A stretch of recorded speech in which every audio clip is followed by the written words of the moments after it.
พระนางกุชุตรานี่เป็นหญิงหลังค่อมท่านนึกถึงพระพุทธเจ้าเคารพพระธรรมพระธรรมนี่ยิ่งใหญ่เวลาสามเณรขึ้นเทศน์ธรรมพระสงฆ์เฮาจะพนมมือไหว้หมดคือไหว้พระธรรมนะไหว้พระธรรมไหว้พระธรรมแล้วถามว่าวันนั้นมีโยมถามมาคนหนึ่งก่อนที่โยมตะวานี่จะทำมาเพิ่งว่าท่านอาจารย์มีทูเจ้าบันตนนะเปิ้นไปไหว้ศพเปิ้นว่าไหว้ศพเปิ้นว่าเปิ้นไปเคารพศพไหว้ศพมันจะถูกว่าท่านอาจารย์อันนี้มีคนทำมาก่อนหน้านี้วันนี้ก็จะต้องมาอุจาสนทนากับญาติโยมศรัทธาสาธุชนท่านผู้ฟังเพื่อคลายความสงสัยในข้อนี้ตัวนะแล้วจะอู้เรื่องอานิสงส์ของการฟังธรรมะสักน้อยหนึ่งเดียวสักตั้มหนึ่งแต่ขอขยายความตอนนี้ตัวว่าวันนั้นผมไปหาตุเจ้าเพิ่นเอาธูปไปเคารพศพดั้งพนมมือตัวท่านอาจารย์มันจะดีว่าอันนี้เป็นคำถามที่ก่อนหน้าแต่วันนี้บอกว่าเพิ่นฟังธรรมะอยู่บ่คืนนี้ถ้าฟังธรรมะน่าจะใครสงสัยนะน่าจะใครสงสัยก่อนหน้านี้บักกี่วันก็หามานึกขึ้นได้อันนี้ถ้าเก็บไว้จะเป็นที่คอรหาที่สงสัยของผู้คนท่านผู้ฟังทั้งหลายถ้าไปหารจะขอบอกญาติโยมศรัทธาสาธุชนทั้งหลายท่านผู้ฟังว่าเฮาไปฮู้จะได้ว่าเปิ้นหานเปิ้นจุดธูปดอกหนึ่งแล้วนั่งพนมมือปักธูปเคารพศพในสมัยก่อนมีหลวงพ่อปานวัดบางนมโคนะเปิ้นพาลูกศิษย์ไปงานเขาดามงานศพเวลาญาติโยมศรัทธาสาธุชนไปอังคาดไปสาอาราธนาท่านเจ้าไปเทศน์ไปสวดพระอภิธรรมเจ็บกำปีงานมรณกรรมจากของผู้วัยชนแต่ละครั้งแต่ละคราที่เกิดขึ้นท่ามกลางความเศร้าโศกของญาติกาพี่น้องหลวงปู่ปานนี้ซึ่งเป็นอาจารย์ของหลวงพ่อฤาษีลิงดำนั่นแหละวัดท่าสูงนี่แต่เพิ่นอยู่ว่าบางนมโคนะอำเภอเสนาจังหวัดอยุธยาชื่อเสียงกระจรกระจายไปทั่วล่ารุ่นเดียวเขาเดียวกับหลวงปู่ครูบาเจ้าศรีวิจัยครูบาสิทธิธรรมลูกศิษย์ก็สงสัยมาโดยตลอดเพราะไปโดยท่านอาจารย์เจ้าของเปิ้นไปโดยตลอดนะไปตลอดเวลาไปแล้วเปิ้นก็สงสัยศรัทธาสาธุชนท่านผู้ฟังว่าตู้เจ้าต่างหลายซึ่งเป็นลูกศิษย์ของหลวงพ่อปานวัดบางนมโคเปิ้นสงสัยหยังเปิ้นสงสัยว่าเป็นจะได้หลวงพ่อไปกราบศพไปถึงปุ๊บเปิ้นเอาธูปปักแล้วนั่งกราบศพไหว้ศพ3 ครั้งก่อนแล้วก็ไปนั่งที่อำเภอควรที่สาธุชนญาติโยมศรัทธาที่นิมนต์ท่านเจ้าไป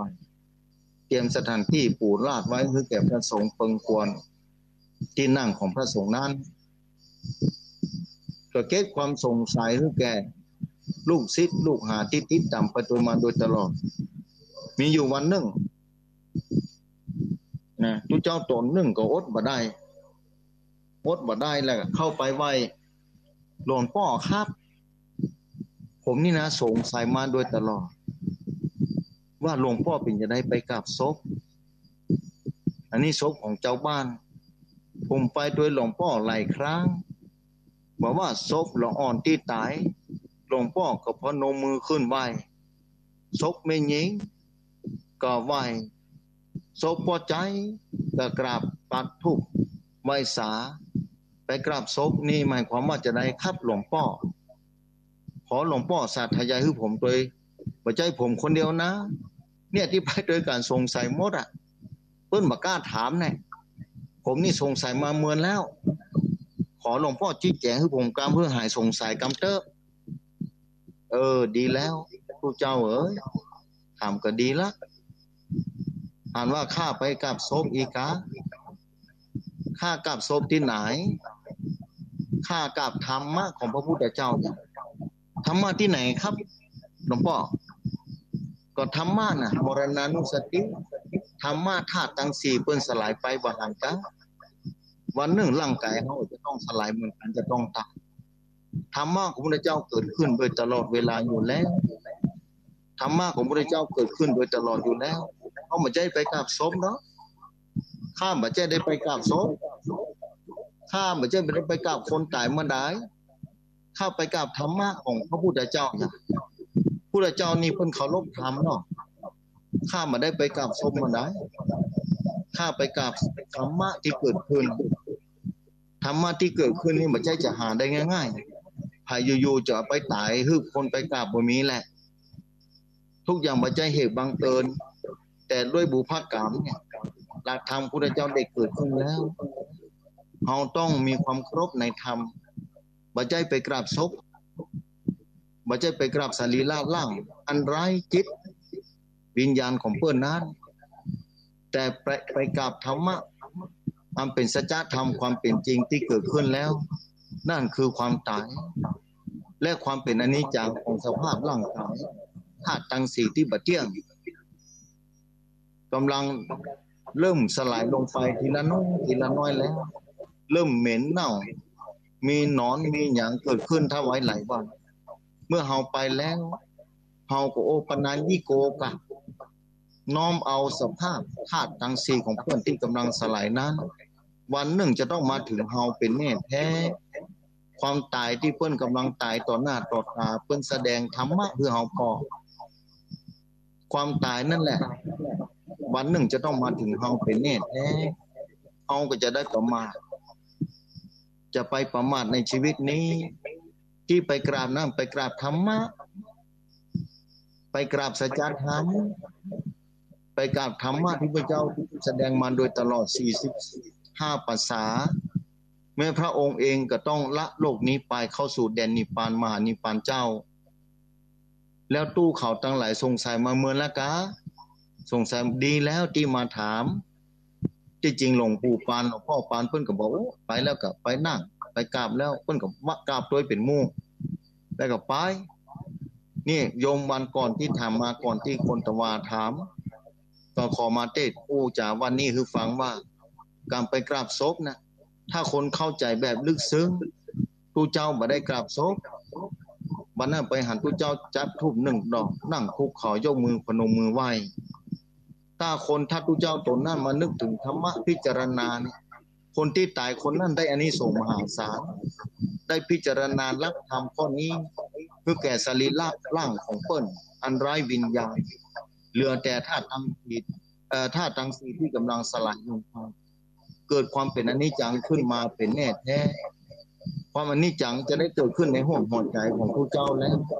อันนี้ทรงมหาศาลเกิดขึ้นแก่ผู้ไวยชนเป็นแน่นอนเนี่ยญาติโยมศรัทธาสาธุชนท่านผู้ฟังที่ถามมาวันนั้นถ้าญาติเปิ้นฟังอยู่ก็บอกเปิ้นด้วยเนาะนะเลยจ่าและก็คงจะมีหลายที่สงสัยเปิ้นไปหานใส่ทุเจ้าเปิ้นนั่งคุกเข่ากราบศพเอาธูป1 ดอกกำไว้เปิ้นกราบหลักธรรมะบ่ใจกราบ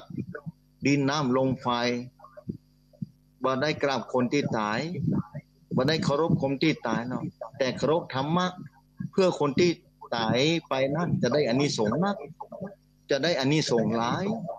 คนที่ตายไปแล้วจะได้บุญอย่างยิ่งได้บุญอย่างไรได้บุญจากทุกเจ้าไปพิจารณาความเป็นจริงที่เกิดขึ้นจากสรีระร่างที่กำลังสลายความเป็นอนิจจังที่เกิดขึ้นปัญญาเกิดขึ้นจากการพิจารณาร่างกายนั้นพิจารณาคนศพนั้นได้มรณานุสติตัวได้กรรมฐานไปในตัวเพราะฉะนั้นเป็นบุญของคนที่ตายไปแล้วนั้นเป็นแน่แท้ญาติโยมศรัทธาสาธุชนท่านผู้ฟังจะได้ไปสงสัยว่าพระสงฆ์นี่เพื่อปราบศพนะศพน้อยศพใหญ่แม้แต่ในป่าช้าพระธุดงค์ต่างๆเดินทางเข้าป่าช้าก็ต้องพนมมือยกมือขึ้นกราบไหว้หลักธรรมที่เกิดขึ้นอยู่เป็นประจำนี่ธรรมะที่เกิดขึ้นต่อหน้าต่อตาเป็นจะได้เขาจะมาเคารพบ่ได้แม้แต่พระสัมมาสัมพุทธเจ้าพนมมือเคารพพระธรรมเพราะฉะนั้นเตียนเล่มซ้ายมือของเฮาเล่มขวาของพุทธเป็นปาสารูปเจ้าเวลามีงานพิธีมณฑลในมณฑลพิธีต่างๆนั้นนะพระสงฆ์ก็จะได้ นั่งเป็นระเบียบเรียบร้อยประธานในพิธีเพื่อจะอัญเชิญนะขอเรียนเชิญประธานในพิธีนั้นไปจุดเทียนทางซ้ายมือของเปิ้นก่อนเพราะหมายถึงพระธรรมตั้งขวามือหมายถึงพระวินัยนะแล้วจึงจะจุดธูปคุณพระพุทธเจ้า3ประการ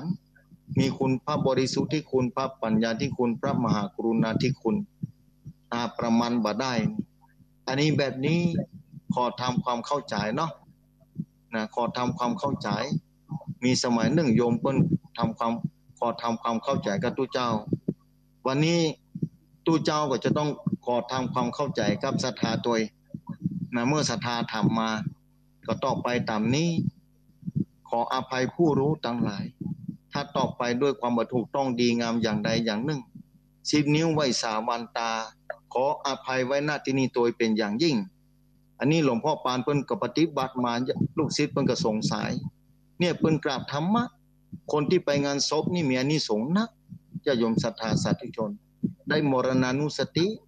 ได้ไปกราบแล้วบ่ใช่เอาธูปไปปั๊บบ่ได้ต้องจิตน้อมโอปนัญญิโกน้อมใส่ตัวเก่านี่แหละวันหนึ่งนี่เฮาก็จะต้องจากโลกไปเป็นแน่แท้นี่บ่พ้นนะจะไปประมาทเด้อนี่คนที่ตายต่อหน้าต่อตาเฮานี่ก่อนหน้านั้นถ้าเฮาฮู้จักฝ่ายได้เป็นเพื่อนเป็นมิตรกันนี่จะฮู้ว่าคนนั้นเป็นอย่างใด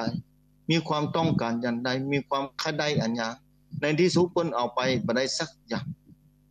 ต้องละทิ้งไว้ในโลกนี้หมดเลยสัจธรรมก็เกิดขึ้นศรัทธาสาธุชนท่านผู้ฟังทุกท่านที่ฟังในค่ำคืนวันนี้แม้สมัยพุทธกาลที่อูตะกี้ว่าอย่างเกิดขึ้นครั้งพุทธกาลพระนางกุชุตราเป็นหญิงหลังค่อมนะเป็นคนใจนะเป็นนางทาสีเป็นคนใจของพระนางสามาวดีพระนางสามาวดีนั้นเป็นมเหสีเป็นพระมเหสีเอกของพระเจ้าอุเทนนะในกรุงอุเชนีถ้าจำว่าผิดนะถ้าจำผิดในเมืองเปิ้นก็ต้องขออภัยตัวเนาะนะเพราะฉะนั้นญาติโยมศรัทธาสาธุชนพระนางสามาวดีนั้นพระนางได้ศรัทธาพระรัตนตรัยศรัทธาพระพุทธเจ้าเป็นอย่างยิ่งแต่ก่อนที่จะนี่นั้นมีพระนางกุชุตราคนหนึ่งซึ่งเป็นนางทาสีคนใจเวลาในวังในพระราชวังถ้ามีงานต่างๆก็คือคนหลังยิงหลังค่อมที่ชื่อกุชุตรานี่แหละไปซื้อดอกไม้ที่ในร้านของ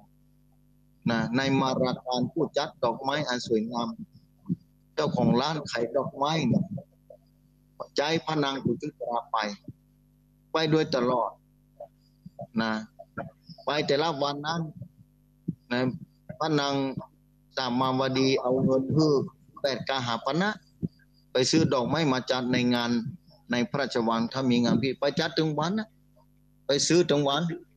ซื้อมาแล้วก็เอามาจัดมาแต่งที่หันที่นี่มาปูจาไหว้สาพระรัตนตรัยนึกถึงคุณพระพุทธเจ้าแบบนี้เป็นต้นนึกถึงพระเจ้านึกถึงคุณสิ่งคงจะจัดงานในวังตกแต่งที่หันที่นี่แต่ก่อนนี้พระนางสามาวดีเพิ่นยังบ่นี้เตื้อยังบ่ฮู้จักพระพุทธเจ้าเตื้อนะทีนี้พระนางกุชุตรานี่หลังยิงหลังค่อมเป็นจะได้บ่ใจคนดีๆหลังดีๆเนี่ยคนที่งามสง่างามไปซื้อกว่าว่าคนงามสาวงามนี่ออกไปนอกวังนี่จะโดนพ่อใจเอาไปเป็นภริยาเสียจะจีบเอาไปเสียแล้วก็อันตรายโดยถ้าเอาคนงามออกนอกวังบ่ปลอดภัยเป็นแน่แท้ก็เลยเอาพระนางกุชุตราหญิงหลังค่อมนี่นะเหมาะสมปึงควรดีแล้ว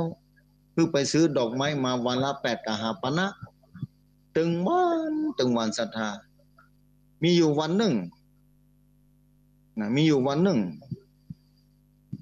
พระนางกุชุตรานี่ซึ่งเป็นคนใจของพระนางสามาวดีซึ่งเป็นมเหสีเอกของพระเจ้าอุเทนทีนี้พระนางกุชุตราไปแล้วไปถึงเนี่ยในมาลาการนี่ซึ่งเป็นนายผู้ขายดอกไม้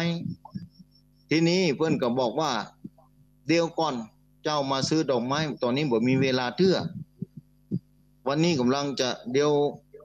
พระพุทธองค์เพิ่งจะเสด็จมาที่บ้านนี้เพิ่งจะมาฉันภัตตาหารที่บ้านรอเอาปอนตัวกันก่อนจะไปฟังพริกเตื้อฟังซื้อของเตื้อเดี๋ยวก่อนค่อยเอารอนี่ก่อนนี่รอนี่ก่อนเดี๋ยวจะค่อยจัดคืออ๋ออย่าอ่านกายบอกเคยได้ยินเลยว่าพุทโธพระพุทธเจ้ากล้าได้ยินอันอย่างคือพระพุทธเจ้าเพราะว่าใครหานเหมือนกันเนาะอย่างพระพุทธเจ้ามันเป็นภายลูกที่ไหนมาบอกฮู้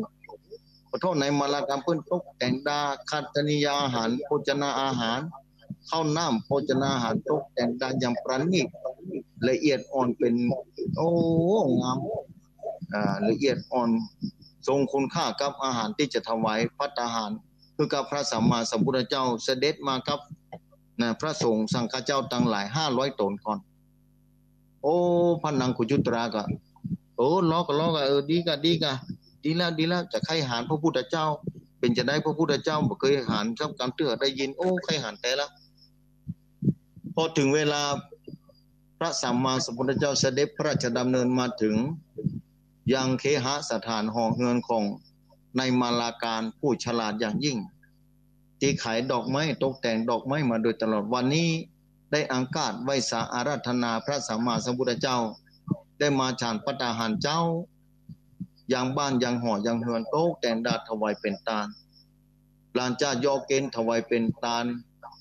พระสัมมาสัมพุทธเจ้าพร้อมทั้งบริวารพระภิกษุสงฆ์ทั้งหลายได้พิจารณาภัตตาหารฉันทำภัตตกิจฉันภัตตาหารเป็นที่เรียบร้อยแล้วก็จะได้อนุโมทนาแสดงธรรมให้แก่ในมาลาการผู้ในช่างผู้ขายดอกไม้ขณะที่ฟังทำไปเรื่อยๆพระนางกุจุตราก็ฟังไปตัวโอ้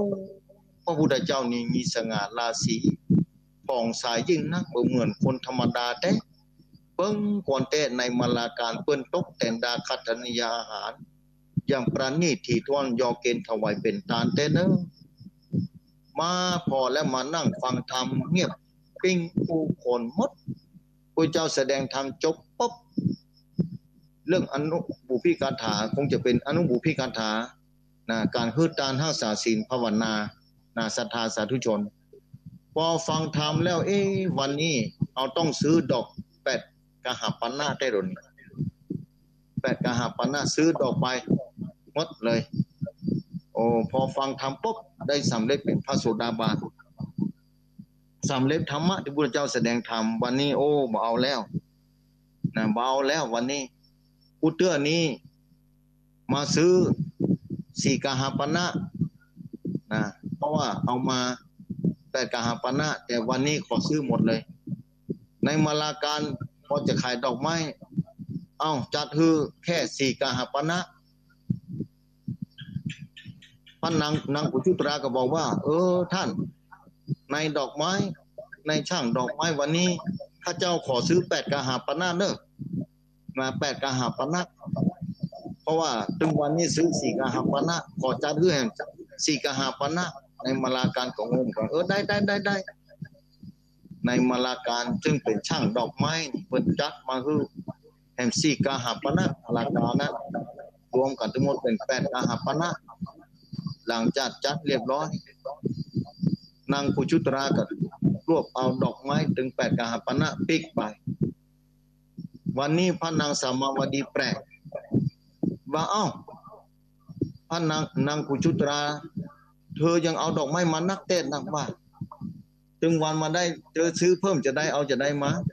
ลองบอกมาเราเป็นจะได้วันนี้ได้นักเต้นนักว่ากูเตื้อมาได้เจ้าอี้เราวันนี้เป็นจะได้นักไว้สาพระแม่เจ้าไว้สานี่นะวันนี้ซื้อมาถึงหมด8 กหปณะแล้วกูเตื้อซื้อจะได้แม่เจ้าเฮ้ยข้าเจ้าซื้อ4 กหปณะนั่นน่ะแล้ววันนี้ขอบอกซื่อๆว่าซื้อหมด8 กหปณะกูเตื้อนั่นข้าเจ้าข้าเจ้าคิดก้าการเดินทางเข้าไปมาเนี่ย4 กหปณะแล้วก็ซื้อแค่4 กหปณะบอกเป็นอย่างโน้ก็เพิ่งควนเหมือนกันเนาะดอก4 กหปณะก็คุ้มเหมือนกันเนาะนางกุจุตรา กูเตื้อเกิดพอใจแล้วโรแปดสิกาปนะอันนั้นกับกี้กาเดินทางบุเป็นอย่างโอ้บ่ได้พระนางบ่ได้มันเป็นจะได้แล้ววันนี้เป็นจะได้ถึงซื้อแปดกหาปนะลองเล่าฟังเป็นแบบนี้แม่เจ้าวันนี้ข้าเจ้าไปซื้อของนั่นนะที่ในช่างมาลาการบ้านเปิ้นมีพระพุทธเจ้าเสด็จมาฉันพระตาหารเจ้าที่บ้านในมาลาการนะข้าเจ้าก็เลยนั่งฟังธรรมะแล้วโอ้ซึ่งอกบานใจเข้าใจในหลักธรรมของพระสัมมาสัมพุทธเจ้าข้าเจ้าบอกกล้าเอาย่าย่อเงิน4 บาท4 กหาปณะนั้นแล้วกูเตือนในข้าเจ้าย่าย่อไป4 กหาปณะบ่เป็นยัง4 กหาปณะน่ะเป็นการเดินทางบ่เอาแล้วซื้อมาหมดแล้วตอนนี้แม่เจ้าอภัยให้ข้าเจ้าตัวเนอได้ฟังธรรมะของพระพุทธเจ้าแสดงธรรมแล้วเนี่ยธรรมะของพระพุทธเจ้าเป็นแบบนี้โอ้พระพุทธเจ้าเกิดขึ้นแล้วเกิดขึ้นแล้วแม่เจ้าเหยแล้วพระพุทธเจ้าแสดงธรรมอย่างพ่องโอแสดงธรรมหลายประการโอ้หลักธรรมพระพุทธเจ้าเปลี่ยนแปลงอุปนิสัยของนางกุจุตราถึงป่านนี้นายเจ้าก็แสดงให้ข้าเจ้าแม่เจ้าฟังตัวเนอนี่คนตั้งหลายกับใครฟังเมาะพระนางสามาวดีกับจัดโต๊ะต่างมาเอ้านั่งที่นี่เอาผ้าขาวมาปูมาพระนางกุจุตราขึ้นไปนั่งเอ้าขอนั่งนี่นั่งตีเปิงกวนเนออันนี้ทุกคนพนมมือไหว้เนอนี่นางกุจุตราจะได้แสดงธรรมพระนางกุจุตราซึ่งเป็นคนใจนางตาสีของพระนางสามาวดีก็ได้แสดงธรรมเพื่อแก่พระนางสามาวดีซึ่งเป็นแม่เจ้าอยู่หัวนะเป็นแม่เจ้าซึ่งเป็นมเหสีเอกของพระเจ้าอุเทนแห่งกรุงอุเชนีถ้าจำบ่ผิดนะแล้วก็พระนางกุจุตราก็แสดงธรรมไปตามลำดับที่ได้ฟังมาพอแสดงธรรมจบปุ๊บพระนางสามาวดีซึ่งเป็นมเหสีเอกของพระเจ้าอุเทนนั้นได้สามารถรับรู้ฟังธรรมะโดยตลอดแทงโดยตลอดจนสำเร็จเป็นพระโสดาบันบ่ได้ฟังจากพระพุทธเจ้าน่ะศรัทธาขึ้นพอเนาะบ่ได้ฟังจากพระพุทธเจ้าฟังจากคนใจของเปิ้นทีหลังมาก็บอกโอ้จะต้องไปไหว้สาพระพุทธเจ้าแล้วจะต้องไปไหว้สาพระพุทธเจ้าบริวารตั้งหลายก็นั่งฟังสดจึงแจ่มใสได้เข้าใจธรรมะที่พระนางกุจุตราซึ่งเป็นคนใจหญิงหลังค่อมแผนกไปซื้อดอกไม้นอกเวียงนอกวังยักยอก4 กหาปณะมาโดยตลอดโดยบอกแม่เจ้าเหนือหัวแม่เจ้าอยู่หัวแม่เจ้าพระนางสามาวดีแต่มาครั้งนี้เพิ่งแปลกใจที่ว่าดอกไม้ได้มานะเนี่ยธรรมะพระเจ้าเป็นแบบนี้ญาติโยมศรัทธาสาธุชนท่านผู้ฟังพระนางสามาวดีกับเคารพพระธรรมแม้เป็นคนใจเป็นนางทาสีแท้ๆเมื่อพระนางสามาวดีไปฟังธรรมะจากพระสัมมาสัมพุทธเจ้าได้เข้าใจหลักธรรมได้สำเร็จธรรมแบบนี้พระนางสามาวดีซึ่งเป็นแม่เจ้าอยู่หัวก็เคารพธรรมะปูลาดผ้าเขาคือเอาโต๊ะเอาตังมาตั้งไว้คือนางกุจุตราซึ่งเป็นคนใจขึ้นไปนั่งแสดงธรรมที่เพิ่งควรแก่ควรฟังธรรมเบิ่งควรที่จะแสดงธรรมแบบนี้อันนี้เวลาเขาจะหาพระสงฆ์องค์พระเจ้าไปเทศน์ธรรมที่งานใดก็ตามจะเตรียมสถานที่ไว้แล้วทุกคนก็จะจบพนมมือไหว้เวลาที่เจ้าเทศน์ทำนะโมตัสสะภะคะวะโตแล้วก็ยกมือไหว้สามีบางคนถามมาว่าท่านอาจารย์เพิ่นเทศน์ธรรมมรดกกำเมืองนี่นะเฮาบ่ฮู้ความหมายจะได้อันนี้ส่งขอจ้าท่านอาจารย์บ่ตื้อเฮาบ่ฮู้แต่ทุกเจ้าเพิ่งกระเทศไปอันแล้วงานศพงานเขาดำก็ดีขึ้นบ้านใหม่งานวัดงานวาเพิ่นเอาคัมภีร์ใบลานมาเทศทีละผูกนี่นะอย่างเช่นว่างานเดือนยี่เปงนี่เพิ่นเทศธรรมมหาชาตินี่ท่านอาจารย์อันนี้เฮาบ่ฮู้เรื่องจะได้ว่าบอกว่าโอ้ญาติโยมศรัทธาสาธุชนได้มหาศาลจะได้บ่ได้อยู่ที่เฮานี่แหละว่าเฮาเคารพเฮาศรัทธาแค่ไหนเท่าใดถ้าเฮาเคารพศรัทธาเชื่อมั่นแม้เฮาบ่ฮู้กรรมที่ พระสงฆ์องค์เจ้าได้เทศนาธรรมนั้น แต่พนมมือไหว้แต่เคารพและศรัทธาอย่างยิ่งตั้งใจฟังไปด้วยบ่ฮู้แต่ชอบใจในเสียงธรรมะนั้นได้แน่นอนได้เป็นแน่แท้นะได้เป็นแน่แท้เพราะว่าแม้แต่ฟังบ่ฮู้อย่างพระสงฆ์ไปสวดอภิธรรมในงานเขาดำงานที่จากคนที่ผู้วัยชนมรณกรรมไปแล้วนะเมื่อมรณกรรมไปแล้วญาโยมศรัทธาสาธุชนท่านผู้ฟังต่างหลายนะได้อังคาจอาราธนานิมนต์พระสงฆ์สังฆเจ้าภิกษุสงฆ์องค์เนรไปสวดสัตยายพระอภิธรรม7 กำปีที่จริงสวดฮือคนที่บ่ตายเตื้อนั่นแหละญาติกาพี่น้องญาติสนิทมิตรสหายที่ไปร่วมในงานนั่นแหละฟังธรรมะนี้บ่ใช่คือคนตายฟังคือเป็นอานิสงส์บ่ได้คือว่าถ้าคนฟังธรรมะสักคนหนึ่งไปในงานนั้นเข้าใจธรรมะที่พระสงฆ์ได้แสดงอภิธรรม7 กำปีแสดงธรรมะก็ดีถ้าได้เข้าใจในธรรมะนั้นผู้ตายก็จะได้รับบุญกุศลอานิสงส์เป็นอย่างยิ่งญาติโยมศรัทธาสาธุชนท่านผู้ฟังเพราะฉะนั้นธรรมะมีความหมายธรรมะมีค่าต่อชีวิตไม่เฮาจะบ่ฮู้ไม่เฮาบ่เข้าใจแต่เฮาเคารพพนมมือฟังธรรมะอยู่อันนั้นแหละคืออานิสงส์ได้เป็นแน่แท้ในสมัยพุทธกาลสมัยที่พระพุทธเจ้ายังตนยันองค์อยู่มีกาลครั้งหนึ่ง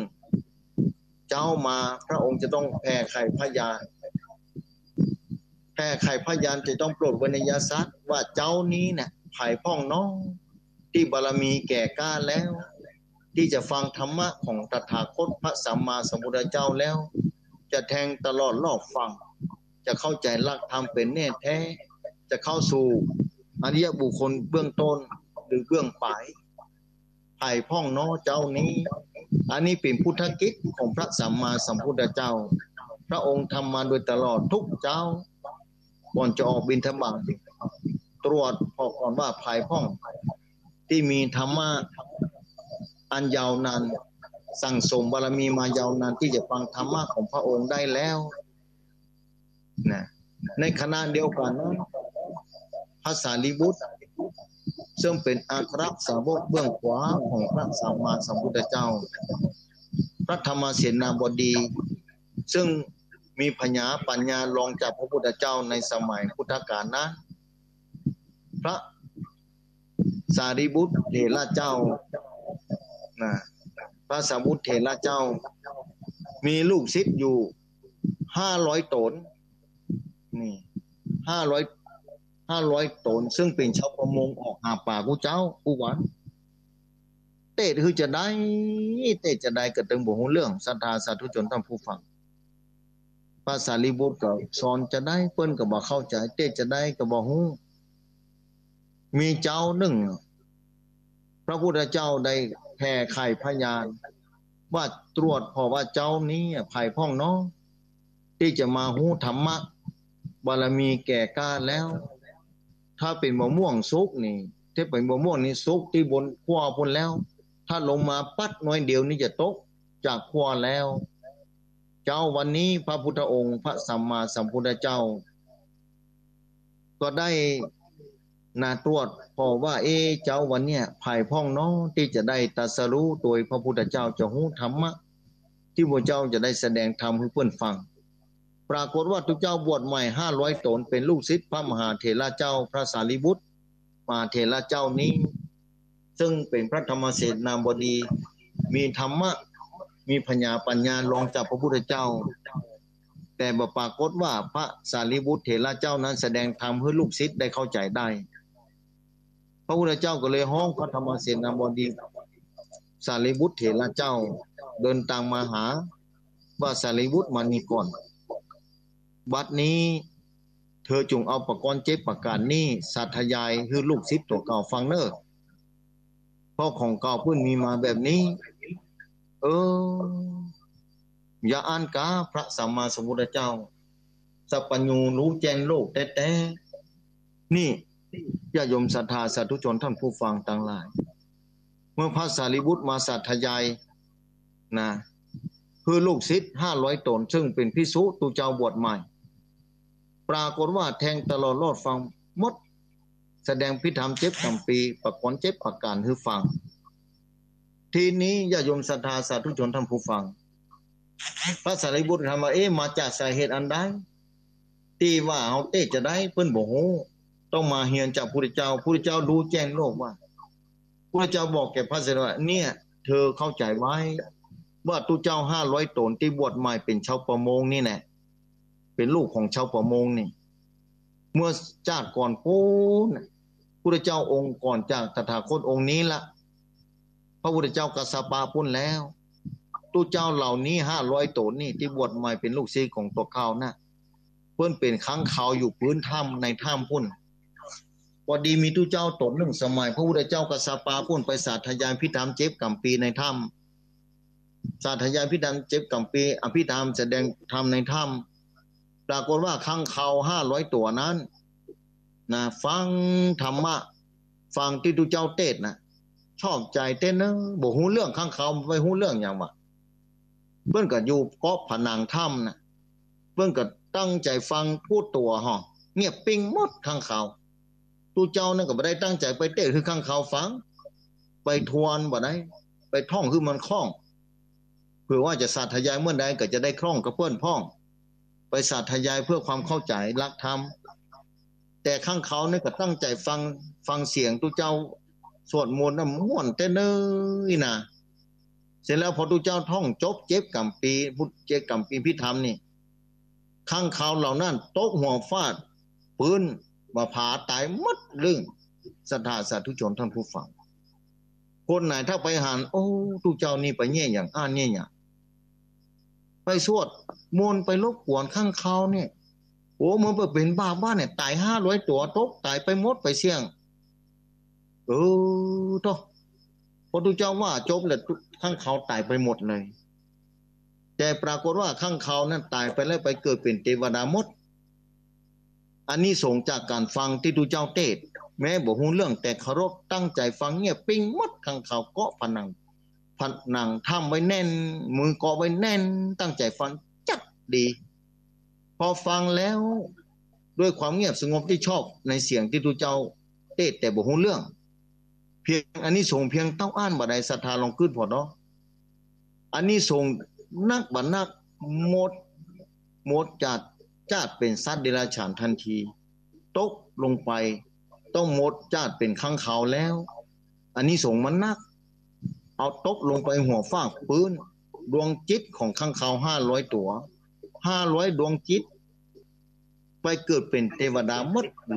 เลยเทวบุตรเทวดาอยู่สวรรค์ชั้นฟ้าแต่ข้างเขาบอกเรื่องในสมัยพุทธกาลพระเจ้ากัสสปะองค์ก่อนองค์นี้แล้วเพราะกัปนี้เป็นมหาภัทรกัปที่พระเจ้ามา5 พระองค์ตอนนี้มา4 พระองค์แล้วแต่องค์ก่อนจากองค์นี้ถอยหลังไปองค์พระมหากัสสปะพุทธเจ้าแล้วข้างเขา500 ตัวนั่นไปอยู่บนสวรรค์ชั้นฟ้า1 พุทธันดรขึ้นอยู่เหมือนพระพุทธเจ้าองค์ก่อนนะมาถึงพุทธเจ้าองค์ปัจจุบันนี้ข้างเขา500 ตัวที่ตายไปเกิดเป็นเทวดาลงมาเกิดเป็นลูกชาวประมงหาป่าฝั่งทะเลในประเทศอินเดียพุ่นน่ะพอแผนที่เอาเตอร์สถาประเทศอินเดียเนี่ย2 ฝั่งบอกว่าตะวันตกตะวันออกติดกับทะเลหมดเลยนะทิศตะวันออกตะวันตกทิศใต้กับติดทะเลเลยออกไปน้อยนึงก็เป็นประเทศเมืองลังกาทวีปหรือว่าประเทศศรีลังกานี่ถ้าศรัทธาเคยไปประเทศอินเดียนี่อยู่บนเครื่องบินนี่จะพอได้ชัดติดลงที่เมืองโกกาตาก็ดีเมืองพิหารก็ดีนะถ้าไปเครื่องบินนะเครื่องบินน้อยก็ไปลงที่โกกาตาประเทศอินเดียพุ่นเมืองรองอันดับ4ของประเทศอินเดียถ้าเป็นเครื่องบินใหญ่นะอย่างการบินไทยเป็นต้นนี่ไปลงที่เมืองพิหารที่พุทธคยาพุ่นนะต้องไปลงที่โกกาตาต้องไปนั่งรถไปแห่งคืนห้องมันต้องไปละอันเนี้ยที่ฝั่งทะเลของประเทศอินเดียนะอันเนี้ยศรัทธาสาธุชนท่านผู้ฟังถ้าไปได้ไปเนาะตอนที่ไปแต่ก่อนที่ อาตมาไปแต่ก่อนไปลงที่โกกาตาพุ่นเนาะแล้วก็นั่งรถขึ้นไปที่เมืองพิหารแถมว่าต้องที่พุทธคยาเนี่ยต้นไม้สลีต้นโพธิพุทธเจ้าตรัสรู้นั่นนะอันเนี้ยประเทศอินเดียเป็นแบบนั้นแล้วเทวดาตั้งหลายลงมาเกิดเป็นลูกชาวประมง500เมื่อเจ้ามากินข้าวไงแล้วก็ออกไปหาป่าเข้าป่าหาป่าตายเท่าไรบอกว่า500คนอ่ะอุโทษธรรมโมสังโฆออกที่กลางทะเลขี่เรือออกทะเลได้ป่าคนละกี่ตัวนะคาดป่าเท่าใดแต่บุญเก่าเมื่อมีมาแล้วมะม่วงเมื่อแก่แล้วเนี่ยอันนี้ส่งจากการฟังธรรมะแล้วก็มาเกิดเป็นลูกชาวประมงออกไปฆ่าป่าแถมเท่าใดแต่ด้วยบุญเก่าที่สั่งสมจากการฟังธรรมะและบอกหูเรื่องแต่ฟังชอบใจอันนี้ส่งมาเกิดเป็นลูกชาวป้าพระสารีบุตรมาเถระเจ้าออกกุมเข้ามาเจ้าเดี๋ยวออกไปกุมเข้าโพธิญาโยมศรัทธาตอนเจ้าผ่านไปที่บ้านชาวประมง500คนนะพอดีหนุ่ม500คนผ่านแล้วก็เกิดศรัทธาใครไปบวชเนอไปขออนุญาตกับพ่อแม่ไปเป็นลูกศิษย์พระมหาเถระเจ้าหมดถึง500พระมหาเถระเจ้าเตจะได้กับบ่ฮู้เรื่องเตดแล้วเตดเล่าเตดแล้วเตดเล่าเตดสาธยายจะได้ก็เหมือนบ่ฮู้เรื่องอ่ะนี่ข้างเขาฟังธรรมนี่คือเตดอดีตหลายเตื้อแล้วศรัทธาฟังน่าศรัทธาสาธุชนท่านผู้ฟังในที่สุดเจ้ามาพุทธเจ้าแผ่ไขพยานอย่างที่บอกไปตะกี้ปรากฏว่าลูกศิษย์พระสารีบุตรที่เป็นตุเจ้าบวชใหม่ติดไขพยานของพระสัมมาสัมพุทธเจ้าติดไขพยานของพระสัมมาสัมพุทธเจ้าพระพุทธเจ้าก็บอกว่าโอ้นี่ของเก่าเพิ่นมีมาสมัยพุทธกาลองค์ก่อนพุ่นแล้วสมัยพุทธเจ้ากัสสปะเนี่ยข้างเขานี่เคยตุเจ้าใหม่หมู่นี่เนี่ยเคยเป็นข้างเขาอยู่ในถ้ำพุ่นออกฟังธรรมมาตั้งแต่เป็นข้างเขาแล้วของเก่าพุ่นมาแบบนี้พระพุทธเจ้าก็ห้องพระสารีบุตรไปท่องเอาไปแล้วปิ๊กไปบอกแก่ลูกศิษย์ไปเตะให้ลูกศิษย์ฟังลูกศิษย์ได้เป็นพระอรหันต์หมดเลยศรัทธาเป็นพระอรหันต์ทันทีหมดเลยเนี่ยอันนี้ส่งจากการฟังธรรมและศรัทธาสาธุชนไปวัดไปวาถึงวันนี้ตอนที่มีชีวิตอยู่วันนี้วันพุธวันฮือวันหนึ่งวันสองถ้ามีงานเทศธรรมขอคือเคารพขอคือศรัทธาขอคือเชื่อศรัทธาและเชื่อเคารพบรบกวนเสียงธรรมะแม้เราจะบ่ฮู้จะบ่เข้าใจในเสียงธรรมนั้นแต่ก็ขอให้เคารพอันนี้ส่งมากล้นอย่างที่เล่าให้ฟังว่าการเคารพธรรมะนี่เป็นแบบนี้ญาโยมศรัทธาสาธุชนท่านผู้ฟังเนี่ยการฟังธรรมะแบบบ่ฮู้เรื่องเนี่ยศรัทธาวันนั้นทำมาว่าเปิ้นเทศธรรมะเป็นผู้ผมเขาบ่ฮู้เรื่องนะท่านอาจารย์บ่ฮู้เรื่องยายผมนี่เพิ่งกับไปฟังเหมือนกันนะมันก็เอาเขาตอกดอกไม้ไปฟังผมไปตัวฟังบ่ฮู้เรื่องบอกว่าบ่ฮู้ก็บ่ใจเป็นอย่างแต่คือเคารพในพระรัตนตรัยเคารพในเสียงธรรมตาได้หันภาคกาสวพัฒมือได้พนมมือขึ้นไหว้สาพระธรรมอันนี้ส่งจะไปที่ไหนอันนี้ส่งจะไปที่ไหนเมื่อเฮาปลูกมะม่วงลงไปแล้วปลูกเม็ดมะนุนลงไปในดินแล้วถ้าฝนตกลงมาอากาศพอดีดินฟ้าอากาศพอเหมาะฝนฟ้าตกลงมาดินที่กรบเม็ดมะม่วงเม็ดมะนุนไว้ถ้าชื้นขึ้นมาเมื่อใดยางรากของมะม่วงและมะนุนนั่นย่างลงไปในดินเป็นแน่แท้จะพลิใบออกมาทีละใบ2 ใบจนถึงเป็นต้นใหญ่ขึ้นมาพอต้นใหญ่ขึ้นมาเราบ่สามารถจะรู้ว่าหน่วยมันอยู่กิ่งใดก้านใดต้องรอระยะเวลาจนถึงออกดอกมะม่วงออกดอกมะนุนออกหน่วยก่อนพอออกดอกออกหน่วยแล้วต้องก็รอแถมว่าเมื่อใดมันจะสุกถ้าสุกแล้วเจ้าของมะม่วงนั้นย่อมได้กินเป็นแน่แท้มันอดบ่ได้หรอกที่จะโลนจากขั้วนั้นต้องโลนจากขั้วคว้านเป็นแน่แท้เหมือนเดียวกันพระพุทธเจ้า500องค์ที่บวชใหม่เคยสั่งสมมายาวนานแล้ว1พุทธันดรจากพระพุทธเจ้าองค์ก่อนพ้นแล้วมาจุจอดรอดถึงองค์ปัจจุบันนี้1พุทธันดรนี่บ่ใจใกล้ศรัทธาไปเป็นเทวดายาวนานแท้ บ่ต้องผ่านภพน้อยภพใหญ่แล้วภพที่เป็นมีความสุขนั่นคือสวรรค์6 จานนี่ไปอยู่ในบนสวรรค์ชั้นฟ้าเรื่องพุทธันดรถึงเวลาแล้วมาเป็นผู้เจ้าบวชใหม่ซึ่งเป็นชาวประมงแต่ปรากฏว่าเนี่ยมาถึงเวลามะม่วงอย่างที่บอกมันแก่แล้วเข้าฟักแล้วบ่ถึงเวลาแล้วบ่นี่พอถึงเวลาแล้วได้เวลาแล้วแก่เข้ามาแล้วพอมูลเข้าก็เริ่มเหลืองแล้วจะต้องหล่นจากขั้วแล้วตู้เจ้าที่บวชใหม่เป็นชาวประมง500เป็นลูกศิษย์พระสารีบุตรนี่ก็เหมือนเดียวกันเมื่อถึงเวลาแล้วมะม่วงมันจะหล่นจากขั้วแล้วกลายเป็นพระอรหันต์หมดเมื่อเป็นพระอรหันต์แล้วจะไปที่ไหนศรัทธาก็เข้าไปสู่แดนมหานิพพานเจ้าก็ต้องเวียนว่ายตายเกิดแล้วเกิดเล่าทุกแล้วทุกเล่าเกิดเมื่อใดทุกเมื่ออ่านนะเกิดเมื่อใดทุกเมื่ออ่านคนเกิดมาบ่มีทุกบ่มีในโลกนี้คนเกิดมาแล้วต้องมีทุกทุกคนนะแต่ทุกนักทุกน้อยบ่เท่ากันบางคนอาจจะทุกนักบางคนอาจจะทุกน้อยกว่ากันมาจากบุพกรรมที่สั่งสมมาบ่เหมือนกันอย่างเฮาปลูกต้นไม้บ่เหมือนกันคนหนึ่งปลูกมาผางส้มคนหนึ่งปลูกมะพร้าวหวานมะม่วงคนหนึ่งปลูกมะม่วงส้มมะม่วงหวานมะนุนหวานแล้วบางต้นก็บ่หวานนี่เป็นต้นนะหน่วยออกมาเนี่ยรสชาติออกมาบ่ใช่เหมือนกันศรัทธาสร้างมาบ่เหมือนกันสร้างมาบ่ใช่เหมือนกัน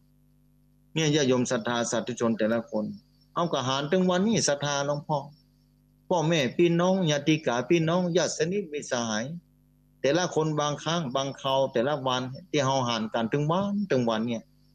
ความคิดความอ่านบ่ใช่เหมือนกันศรัทธาคนหนึ่งก็คิดอย่างคนนี้ก็คิดอย่างนอกจากว่าจากก่อนนี้สร้างบารมีมาโดยการนี่เอาละจวนกันไปทำบุญเป็นที่เป็นแห่งไปเป็นคณะคณายจวนกันไปละอันนี้กลุ่มบุญสายบุญเดียวกัน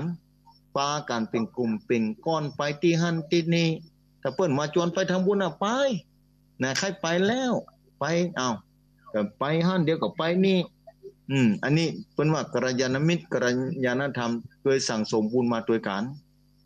นะเคยสั่งสมมาโดยกันเคยสร้างกรรมดีมาโดยกันบางคนสร้างกรรมชั่วเนี่ยผัวอย่างหนึ่งเมียอย่างหนึ่งเมียเข้าวัดผัวมาเข้าวัดบางคนผัวเข้าวัดเมียมาเข้าวัดบางคนไปตึงผัวตึงเมียนี่ผัวแก้วเมียขวานเพิ่นว่ามันก็มีหลายระดับหลายอย่าง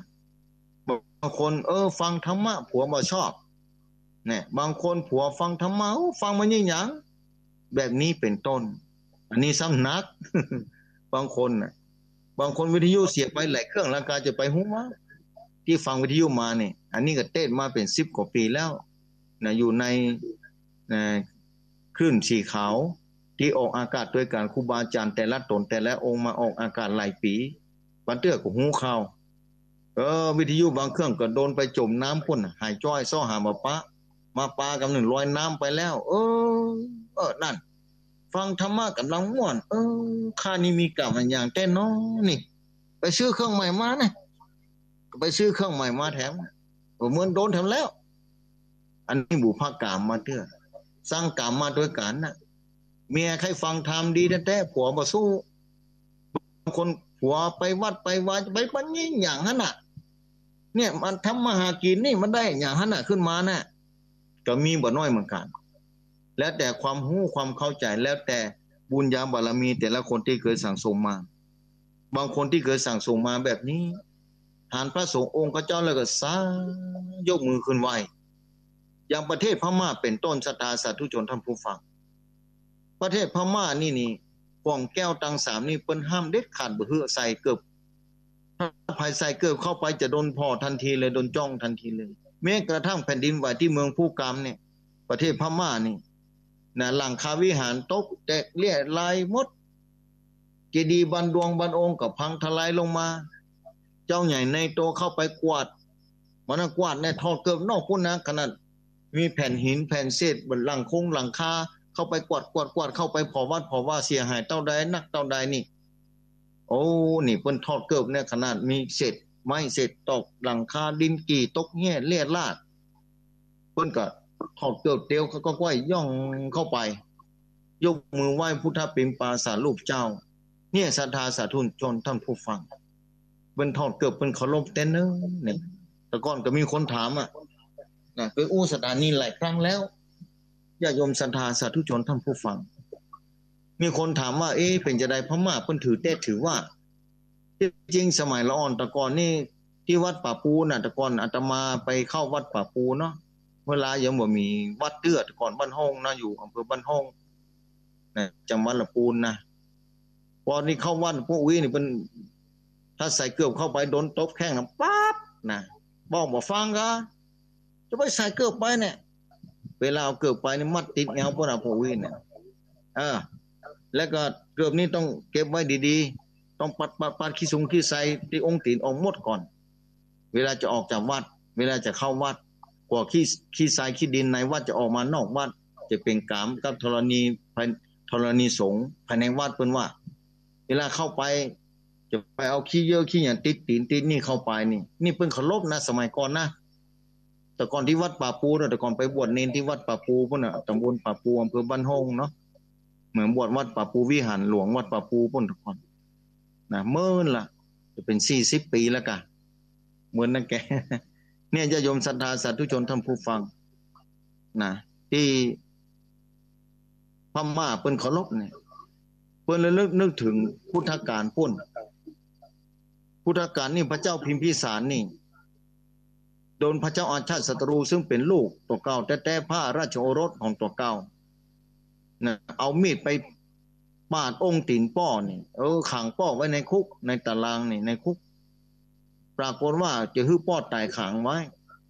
เรื่องพระเจ้าอาชาติศัตรูนี่ทัดเล่านี่ก็เย้านะจะขออู้ฟังว่าเนี่ยพอพระเ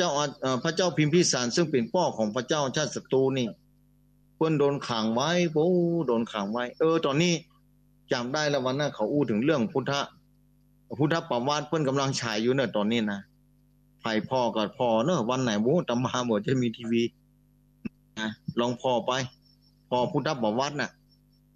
พ่อพุทธประวัติเพิ่นเล่าจะได้นี่แล้วคนอินเดียเพิ่นแสดงด้วยนาสตาลองพ่อไปนี่มีกาลครั้งหนึ่งพระเจ้าพิมพิสารนี่เดินจงกรมไปเดินจงกรมมาที่ลูกตะเก่าขังไว้เนี่ยที่มีป่องชวลาป่องหน้าต่างนี่พอไปที่เขาคิจกูฏห่านตะเกียงดวงน้อยหลายดวงยังค่ำคืนราตรีมาแล้วตะเกียงแต่ละดวงก็ยังบ่ดับเตื้อแสดงว่าพระคุณเจ้าพระภิกษุสงฆ์นี่เมื่อคืนนี่ยังทำงานกันอยู่โน่นนี่เมื่อคืนเปิ้นยังบ่หลับเด้อพระเจ้าพิมพิสารเกิดปิติชุ่มชื่นเย็นใจแม้บ่ได้กินข้าวลูกต้องมือไผส่งข้าวเพิ่นก็ยังหล่อเลี้ยงจิตใจด้วยปิติทำซ้ำซ่านกับตัวเก่าแม้บ่ได้กินข้าวบ่เป็นหยังมีธรรมะเป็นห่วงหัวใจมีธรรมะเป็นอาหารของกายของใจสามารถยืนยัดอยู่ได้แต่ละวันไปยิ่งพอทอดสายตาขึ้นไปที่เขาคิจกูฏ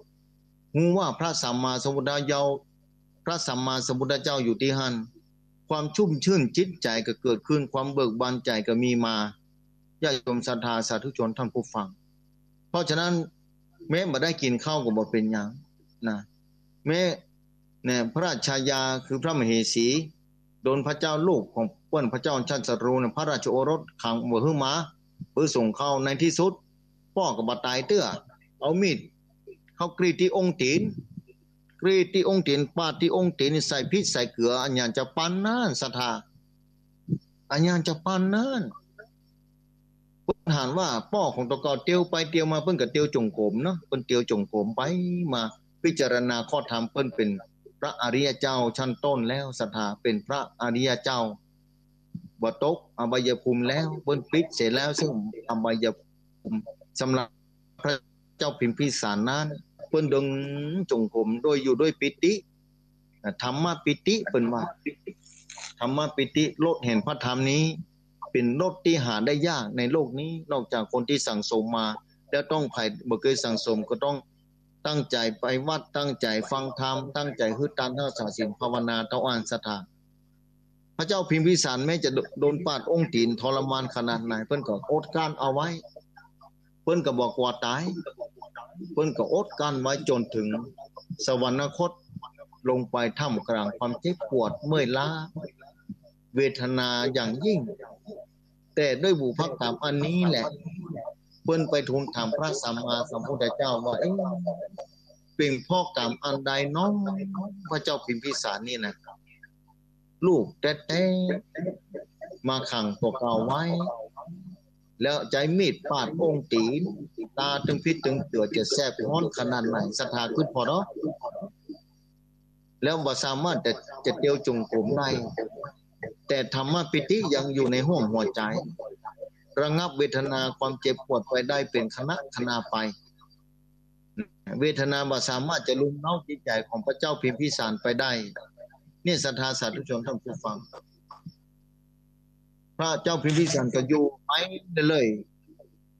แม้แต่ร่างกายก็จะค่อยสูบผอมไปเวทนาก็เกิดขึ้นเป็นระยะไปตามลำดับลมหายใจก็ค่อยพลอยเบาลงไปเบาไปจนถึงสวรรคตไปเพื่อนไปทูลถามพระพุทธเจ้าว่าด้วยบุพกรรมชาติหนึ่งของพระเจ้าพิมพิสารหลายหมื่นหลายแสนชาติไปหลังไปอันยาวนานพระเจ้าพิมพิสารชาติหนึ่งนั้นได้สุขเกิดขึ้นไปที่ลานพระธาตุเจดีย์ลานเจดีย์ที่เพิ่นตั้งสถูป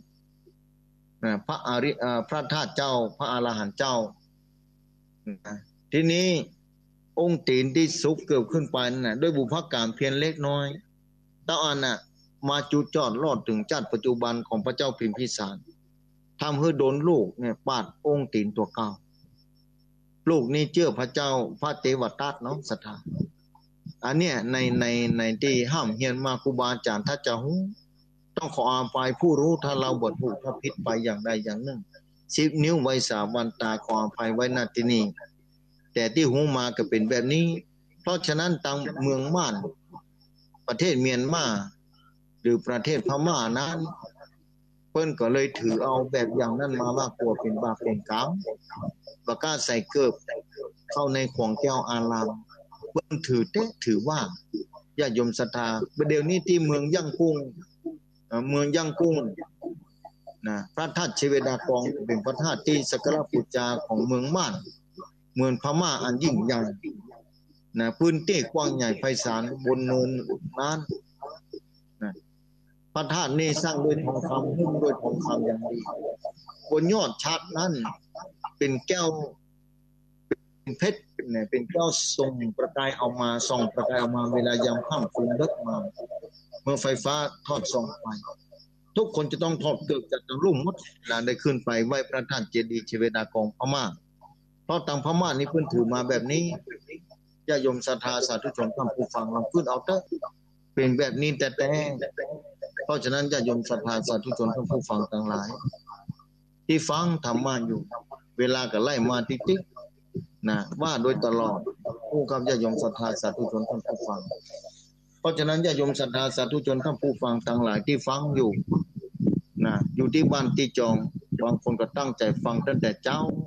ผู้ญาติโยมศรัทธาฟังเป็นชั่วโมงฝ่ายคือพอเนาะญาติโยมศรัทธาสาธุชนทั้งหลายเพราะฉะนั้นขอญาติโยมศรัทธาสาธุชนท่านผู้ฟังไปนะพิจารณาไปสุดแท้แต่ญาติโยมศรัทธาจะเข้าใจมากน้อยเท่าใดหรือมากน้อยเท่าใดก็แล้วแต่ขอให้เป็นบุญเป็นกุศลของญาติโยมศรัทธาสาธุชนท่านผู้ฟังเพราะฉะนั้นญาติโยมศรัทธาสาธุชนท่านผู้ฟังทั้งหลายที่ไปวัดไปมาไปฟังธรรมะกลัวมาได้บุญได้กุศลนั้นบ่ต้องกลัวเนอะนะได้แน่นอนศรัทธาเป็นการสั่งสมไปเต้นน้อยศรัทธาสาธุชนท่านผู้ฟังทั้งหลายก็ค่อยสั่งสมไปเถอะชีวิตเป็นของน้อยทุกชราแลกความตายลุกหลังอยู่เงียบจริงตอนนี้บางคนอายุชราภาพแล้วบางคนนี้วัยตอนไปแล้วน่าเสียดายแต่บ่ต้องเสียใจว่าเฮายังมีเวลาอยู่เฮามีโอกาสผ่อนลมหายใจเฮามีโอกาสรักษาศีลเฮามีโอกาสพืชตามจะตันนักน้อยสุดแท้แต่ความสามารถของแต่ละคนบ่ใช่เป็นหยังแต่ทำด้วยศรัทธาทำด้วยความตั้งจิตอันมั่น ต่อพระรัตนตรัยต้องอ่านบุญกุศลจะเกิดขึ้นเป็นแน่แท้ญาติโยมศรัทธาสาธุชนท่านผู้ฟังที่ฟังรายการอยู่ขอน้อมจิตนึกถึงคุณความดีของพระรัตนตรัยต้องอ่านก็ต้องกลัวว่าบุญจะมาเกิดขึ้นศรัทธาบางคนอาจจะไปวัดมาได้ อาจจะนอนอยู่ที่บ้านที่จองบ่สามารถที่จะไปได้ศรัทธาเอ้ยเอาก็นึกถึงคุณพระพุทธเจ้าพระเทวทัตเหมือนกันเมื่อนึกถึงความผิดของตัวเก่าได้ลูกศิษย์ลูกหาหามแค่มานะธรณีจะสู้ไปเสร็จแล้วโดนธรณีสู้ตึกคอเนี่ยเพิ่นก็ขอพุทธังสรณังคัจฉามิธัมมังสรณังคัจฉามินะขอถึงพระพุทธเจ้าเป็นที่พึ่งมาตึกคอว่าธรณีแผ่นดินสูบมาตึกคอแล้วเนี่ยศรัทธาสาธุชนท่านผู้ฟังแล้วเฮาไปวัดไปวาวันพระวันศีลแต่ละวันไปสมาทานศีลไหว้พระไปทำบุญสูงทานเป็นประจำภาพเหล่านี้คืออยู่ในห้วงหัวใจของญาติโยมศรัทธาพอภาพเหล่านี้ก็จะไปหายเนื้อศรัทธาสาธุชนท่านผู้ฟังขอเก็บภาพเหล่านี้ไว้ขึ้นในหัวใจของศรัทธาแต่ศรัทธาไปทำบุญที่ไหนศรัทธาไปไหว้พระที่ไหนชอบพระพุทธรูปองค์ไหนบนหิ้งผ้าของตัวเก่ากาพระประธานในวัดกาหรือว่าพระองค์ไหนที่เคยฮือตานแล้วบรรจุในพระธาตุเจดีย์บรรจุในฐานพระประธานถวายไว้กับวัดกับวาที่ใดที่หนึ่งถ้าเราเคยทำแบบนี้เรานึกถึงพุทธเป็นปาสารูปเจ้าองค์นั้นๆคืออยู่ในห้วงหัวใจหนึ่งได้ฮือตานพุทธรูปได้จาคานุสติสองได้กรรมฐานได้พุทธานุสติในห้วงหัวใจอันนี้ส่งอย่างเต็มที่ศรัทธาสาธุชนท่านผู้ฟังได้อย่างมหาศาลแล้วได้เหล่านี้บุญเหล่านี้จะปรากฏขึ้นมานี่เอาจะบาหารบุญมันมาจะได้พอด้วยตาเปล่าบาหารอย่างก้าเฮาปลูกมะม่วงบ่โอ้บ่เน่าบ่คูดบ่นู้นเนี่ยเวลาเฮาปลูกแล้วตอนที่ยังบ่มีหน่วยเต้อได้ 4-5 ปีแล้วยังบ่มีหน่วยเต้อนะหน่วยมันอยู่ที่ไหนมะม่วงต้นนี้ลำไยต้นนี้มันหน่วยมันมีที่ไหนใส่สารแล้วก็ยังบ่ออกด้วยน้ำบ่เดี๋ยวนี้น่ะไล่ไปขุดที่ห้างมันจะป้าว่าศรัทธาจะปากอดจ้าศรัทธาสาธุชนท่านผู้ฟังมะม่วงนี่มาออกหน่วยเดือนปีแล้วออกปีนี้ไปที่ไหนฮะลูกที่ไหนมามะม่วงลองขุดบ่อในดินเนาะที่ห้างมันจะเป็นกลุ่มเป็นก้อนเป็นเต็มไปพื้นห้างหมดแล้วก็ออกมาจากนั้นเข้าที่ต้นอย่างไรฮะบุญกับอย่างเดียวกันศรัทธาที่เฮาทำสร้างแล้วในภพในชาติมาถึงชาติปัจจุบันของเฮาถึงวันนี้ที่มีลมหายใจมีชีวิตดำเนินอยู่ได้นี่ก็เพราะบุญเก่าที่เคยสั่งสมมาแต่เพิ่นมาจะได้บอกว่ามาถึงเราก็ได้มาเกิดเป็นมนุษย์แล้วอยู่ในท้องแม่ออกมาแล้วได้หันโลกาได้หันต่างๆนานาด้วยสายตาที่บ่มืดมิดแต่ไม่สายตาบ่มืดมิดแต่จะไปหื้อใจก็ไปหื้อมืดมิดหื้อจิตใจสว่างสวายญาติโยมศรัทธาสาธุชนท่านผู้ฟังโอ้โหก็ญาติโยมศรัทธาสาธุชนท่านผู้ฟังยังไหลมาพอใส่ตอนแต่เวลาอาจจะเปิดใส่สักช่วงหนึ่งหรือว่าอย่างใดดีตรงนี้ได้อยู่ชั่วโมงกว่าเนี่ยศรัทธาวันนี้2 ชั่วโมงเต็มนะโอ้กันจะยมศรัทธานะอาทิตย์หน้าวันนี้บางทีจะได้ลงไปอู้จาที่ตังปัตตังเจริญเนาะถ้าเข้าสู่ปกติคือฟิวเรื่องโรคโควิดเพิ่นก็ขยายเวลาลดเวลาลงไปแล้วถึง5 ทุ่ม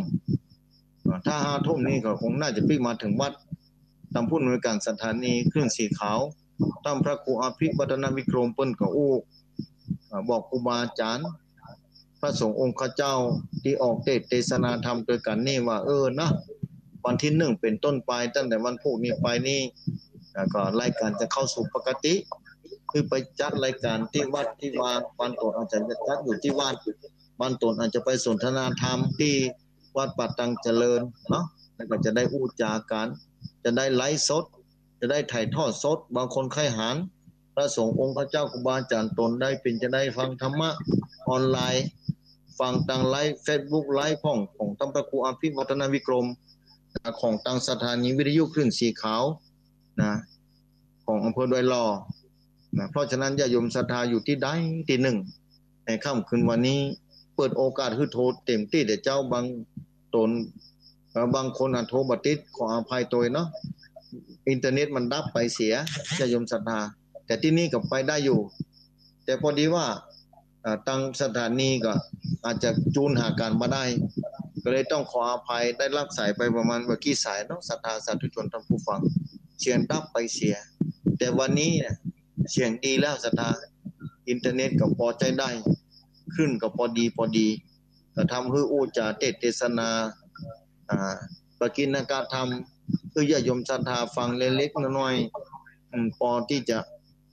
เข้าใจพ่องมาเข้าใจเป็นยังขอมีความศรัทธาต่อพระรัตนตรัยในศรัทธาเนาะเอาแบบนี้กันแล้วกันแต่ก็จะได้เปิดสายคือญาติโยมศรัทธาเข้ามาอู้จากันว่าเป็นจะได้พ่องฟังอยู่การตังได้พ่องที่ฟังอยู่ถ้าตังใดฟังอยู่ก็จะเปิดสายเดี๋ยวไม่ได้เปิดเด้อเดี๋ยวโทรศัพท์มีไหนเดี๋ยวพอก่อนเครื่องที่จะได้รับสายเนาะญาติโยมศรัทธาสาธุชนทำผู้ฟังเดียวเดี๋ยวก่อนศรัทธาเนาะใจเย็นอันนี้จะเปิดโอกาสให้เต็มที่หลายจำวัดที่ฟังอยู่ในคืนวันนี้นะหลายที่ฟังอยู่หลายที่แต่จดเอาเบอร์ก่อนเบอร์ช่วงเขานี้นะ089 264 9999 089 2624 9999 ตัวจดเอาไว้ก่อนบางคนว่าเว้ยลังไปท่านอาจารย์จดบัตรานแต่บางทีโกนเข้ามาบัตรานเหมือนกันต้องขออภัยตัวบางคนก็โทรมาได้มาครั้งหนึ่งก็ดีใจเนาะเมื่อได้อู้จากกันเมื่อนี้มาได้เปิดสายเดี๋ยวจะดึงสายนี้ออกก่อนกำลังชัดแบตเตอรี่ก่อนเนาะศรัทธาเดี๋ยวจะดึงออกมาก่อนถ้ามาดึงออกมาเดี๋ยวมันจะนี่มันจะช็อตกันศรัทธาเนาะเดี๋ยวต้องขออภัยตัวนี้สักครั้งก่อนชัดแบตเตอรี่ไว้ตะกี้แบตเตอรี่เสี่ยงเนี่ยมันต้องอาศัยเทคโนโลยีต้องอาศัยความเข้าใจความรู้เหมือนกันถ้ามาเข้าใจนี่ก็นักแกมเหมือนกันนี่ก็ต้องพยายามเรียนรู้ไปนะศรัทธาถ้าบ่เรียนรู้ก็ใจกันบ่ได้ทั้งหมดมาออกสถานีวิทยุศรัทธาก็บ่ได้ยิ้มบ่ได้พบบ่ได้ปากันแถมมาอุมาจากกันนี่ก็เพราะอาศัยเทคโนโลยีเหมือนกันก็อาศัยแต่ว่าอาศัยในการออกอากาศญาติโยมศรัทธาสาธุชนท่านผู้ฟัง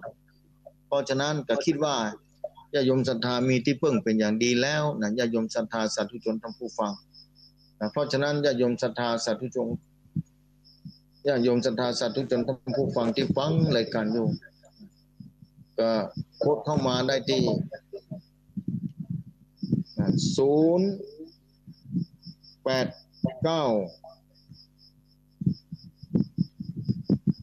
2624 999เดี๋ยวก่อนเปิดแล้วเดี๋ยวก่อนขึ้นมาเสมอศรัทธาเดี๋ยวเราจะกำเครื่องนี้จ้ามันเครื่องเก่าเนาะศรัทธาเดี๋ยวสักกำหนึ่งเดี๋ยวค่อยโทรมาเดี๋ยวสักกำหนึ่งนะ0เขียนเบอร์ไว้ก่อนเอามาละขึ้นมาแล้วกำลังออกแล้ว089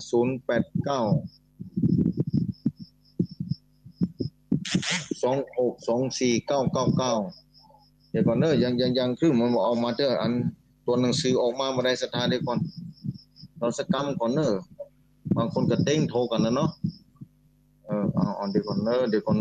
เอาละมาแล้ว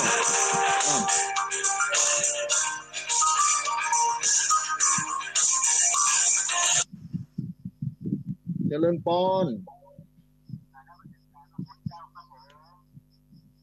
จากที่ไหนก็พ่อครูดีเลยครับผมไม่ดามพ่อครูดีเลยกะพ่อครูฟังอยู่กะฟังอยู่ครับชัดเจนดีครับผมชัดเจนดีเนาะที่อันบ้านอันไหนก็ล่องข้อกะที่ล่องข้อวังเหนือครับล่องข้อวังครับพ่อครูดีเลยเนาะครับผมฟังอยู่ครับผมจะไม่นำฟังอยู่กะฟังเพื่อกันนะครับตัวเนอะอยู่ดีมีสุขเนาะเข้าใจดีครับผมในธรรมะครับเข้าใจดีเนาะไปทำความดีละเว้นความชั่วแล้วก็ทำให้จิตใจผ่องใสครับผมรักของพระพุทธเจ้าครับผมสาธุเนาะนมัสการครับผมตัวเอาใส่ต่อไปเจริญปอนเจ้าข้าพเจ้าเจ้าท่านพระครูอันนี้มึงฟังกะเจ้าแม่ปณีเมืองฝางเจ้าอันนี้เนาะแม่เมาคิดเล็กเจ้าตอนนี้เป็นจะได้พ่อวันนี้ฟังธรรมะเข้าใจดีเนาะ เขาไปหัวที่เขาก็เพิ่นได้เป็นน้ำคู่นี่เนาะแล้วอย่างเฮานี่เขาไปทีหลังเขาก็ได้เต้าหัวอันเม็ดเดยนี่ก็เอาละจ้ะเจ้าไหนอ่ะเอาแล้วแม่ได้เต้าได้ก็เอาตอนนั้นเนาะเขาก็พยายามไปเนาะแล้วมันได้แต่เล็กแต่น้อยมันจึงจะได้เต็มน้ำคู่สักวันน่ะเนาะแม่นเต็มช่องอันหนึ่งแกว่งออกไปแต่น้องอย่าจุกปวกปอหางนั้นนะแม่เจ้ากราบไหว้ศาลนะเจ้าให้กำลังใจทุกส่วนทุกองค์นะเจ้าตัวอยู่ดีมีสุขเด้อเจ้าเอาเจริญพรใส่ต่อไปเจริญพรเจริญพรเจ้าไหว้ศาลเจ้าจากที่ไหนก็บางนิ้วเจ้าไม่สาวกะเจ้ากำลังใจอาจารย์เด้อทุกเป็นจะได้พ่อแม่สาวฟังคืนนี้หมดเลยเจ้าเข้าใจดีเจ้าอยู่ดีมีสุขเนอะเจ้าไหว้ศาลเจ้าเอาใส่ต่อไปโอ้เจริญพรเจริญพรเจ้ากลับมาจ้าจากที่ไหนก็อันนี้แม่สายพินกันเลยจ้ามาส่งซ่านเจ้าพระอาจารย์เจริญพรเนอะแม่สายพินโอ้ส่งซ่านเมืองปานแม่ฟังอยู่เนอะจากหลังฟังชัดได้เนอะท่านพระอาจารย์เนอะ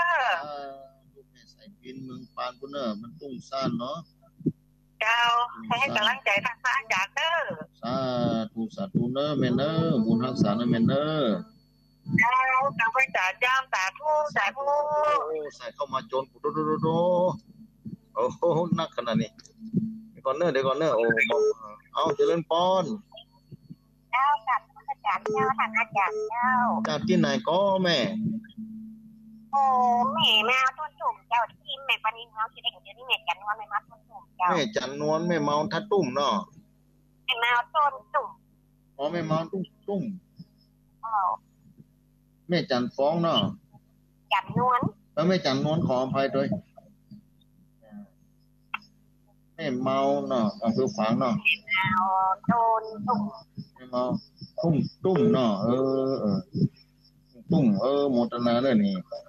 อำเภอฝางนี่ฟังกันอยู่เนาะตั้งนี้เป็นคติสอนใจที่ดีมากเลยเจ้าอันกาแม่มันเป็นจะได้คติสอนใจอีซึ่งฟังเนี่ยมันซึ้งใจม่วนอกม่วนใจสัตว์เนอะแม่เนอะอยู่ดีมีสูงเนอะแม่เนอะแม่จันนวลเนอะ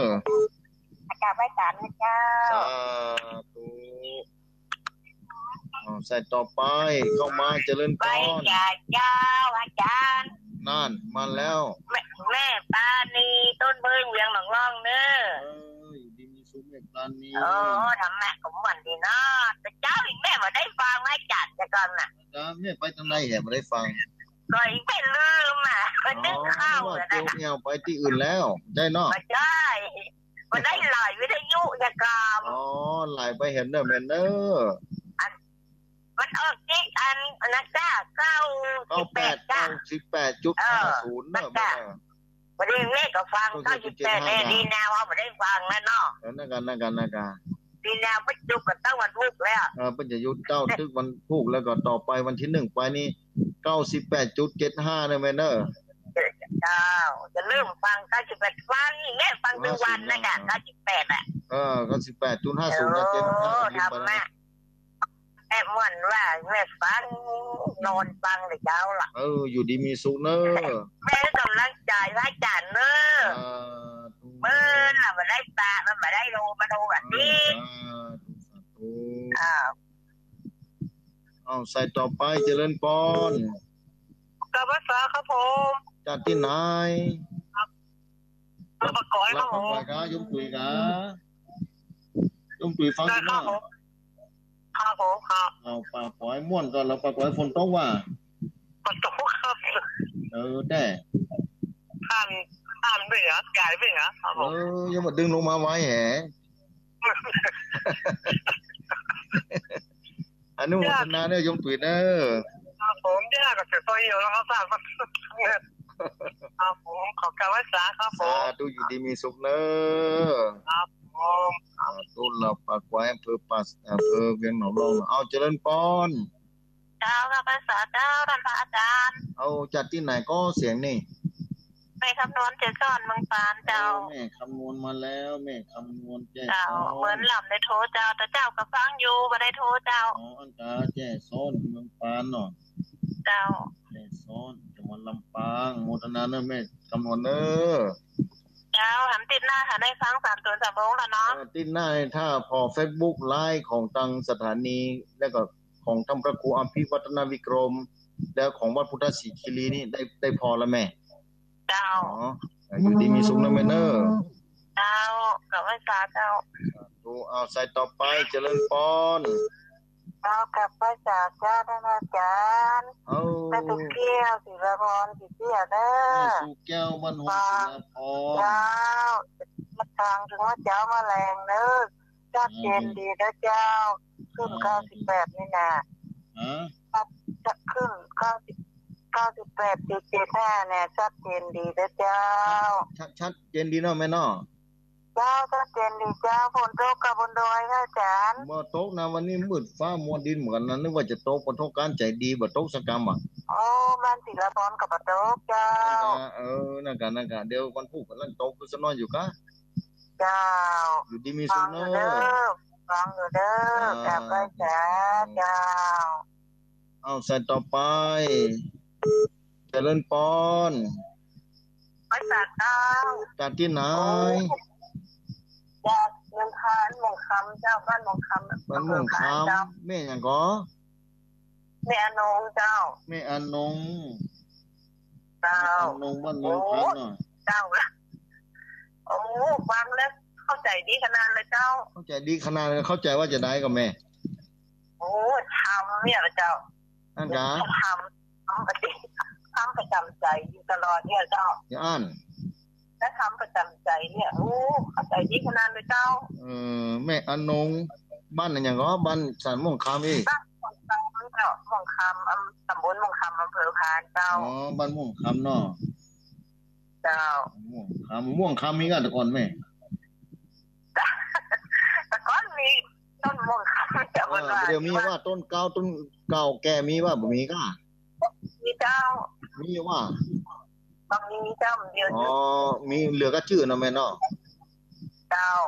ดีมีสุขนะเจ้าสาเจ้าเข้าใจนะผู้สบายใจดีเจ้าสาธุอยู่ดีมีสุขบุญภาษา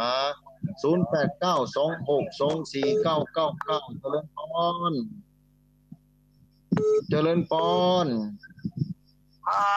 ติดแล้วจากที่ไหนก็แจ้ซ้อนกับพ่อหยังบ่ผลครับบ้านแจ้ซ้อนอำเภอเมืองปานน่ะบ่น่ะครับอยู่ดีมีสุขในพ่อผลเด้อครับสาธุใส่ต่อไปเจริญปอนไว้สาเจ้าจากที่ไหนจากบ้านปางจากบนเวียงคือดอกคำไต้เจ้าแม่แสนทองเจ้าทางสุวรรณเจ้าแม่แสนทองชัดเจนดีเจ้าชัดเจนดีเนาะเจ้าบ้านปางดอกคำใต้เนาะเจ้าดอกคำใต้พะเยาอยู่ดีมีสุขนะแม่เนอตัวกำลังอกกำลังใจไงเจ้าความเข้าใจเจ้ามันทำบุญเนาะเอาใส่ต่อไปเจริญปอนไปเจ้าว่าอาจารย์มันหลวงลำพูนนะเจ้ามันห้องหลวงแม่อย่างก็ไม่ปันนีมจะกล้าแม่มี4,000กะใช่แม่4,000เจ้าแม่4,000แม่อ่อนแม่ไว้ในใจรู้ในความรู้จ้าเจ้าซึ้งใจเนอะเป็นกำลังใจว่าอาจารย์นะเจ้าตุสัตุมันห้องหลวงเจ้าฟังพูดโดนผู้องใส่เข้ามาลึกนี่โมทนานะแม่เนอะเจ้าทำแม่เป็นจิตใจด้วยแต่เจ้าสาธุ อ้าวสายต่อไปเข้ามา0892624999อ้าวเจริญปอนติดแล้วไม่สาเจ้าถามว่าคุณเจ้าโอ้อันนี้เสียงแม่วอนจ้าเนี่ยเจ้าแม่วอนบ้านสักข้าวดำกะเจ้าบ้านใหม่ท่าเรือเจ้าบ้านใหม่ท่าเรือเนาะบ้านใหม่ท่าแม่วอนเนาะเจ้าบ้านใหม่ท่าเรือตามกับเจ้าไม่ได้ซิดเนี่ยเขาใช่นั่นกะเจ้าท่าเรืออำเภอพานเนาะตำบลสักข้าวดำเจ้า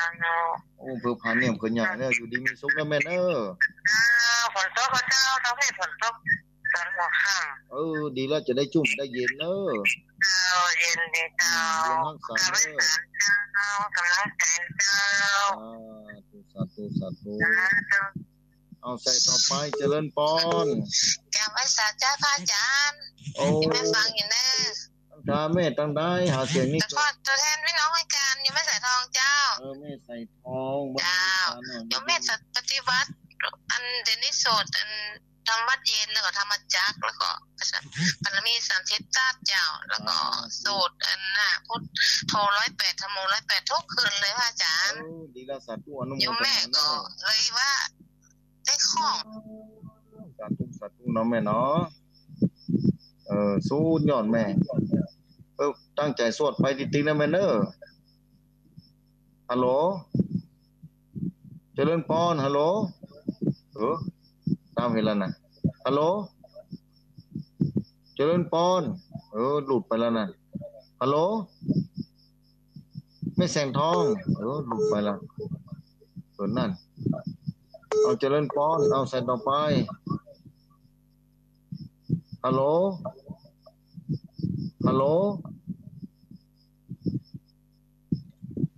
เจริญปอนกราบไหว้สาธุเจ้าอาจารย์นี่จากที่ไหนก็จากบ้านพินเราคำใต้จังหวัดเจ้าแม่จินจิลาเจ้าใต้นี่แม่จินจิลากะเจ้าจินจิลาเจ้าฟังชัดเจนดีเจ้าอยู่ดีมีสุขเนอะเจ้ากราบไหว้สาธุเจ้าบุญรักษาเจ้าสาธุเอาใส่ต่อไปเจริญปอนครับพระเจ้าพระอาจารย์บัวเขียวกะเจ้าเจ้านี่ฟังเสียงดังไหมเนาะเจ้าดับไปเห็นไหมตอนนั้นแกเจ้าฟังอยู่ว่าแบบเด็กดีสกรรมดังไหมเนาะแม่เจ้ากำลังใจพระอาจารย์เนอะสาธุเนอะอย่างชัดเจนดีเจ้ามีสุขเนอะแม่บัวเขียวเนอะจ้าสาธุเอาใส่ต่อไปเจริญปอนครับไม่สาพระอาจารย์นี่เสียงตังได้หาดี3 ยอดก็บุญทานมาแล้วครับฟังจากเจ้าแล้วนะท่านเนอะจะได้พ่อเข้าใจดีธรรมะของท่านก็เข้าใจดีพัฒนาในปอนเนอร์กำลังใจให้ท่านนะท่านเนอ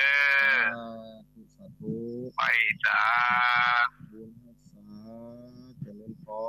นใส่ต่อไปเข้ามาเลยเจริญปอน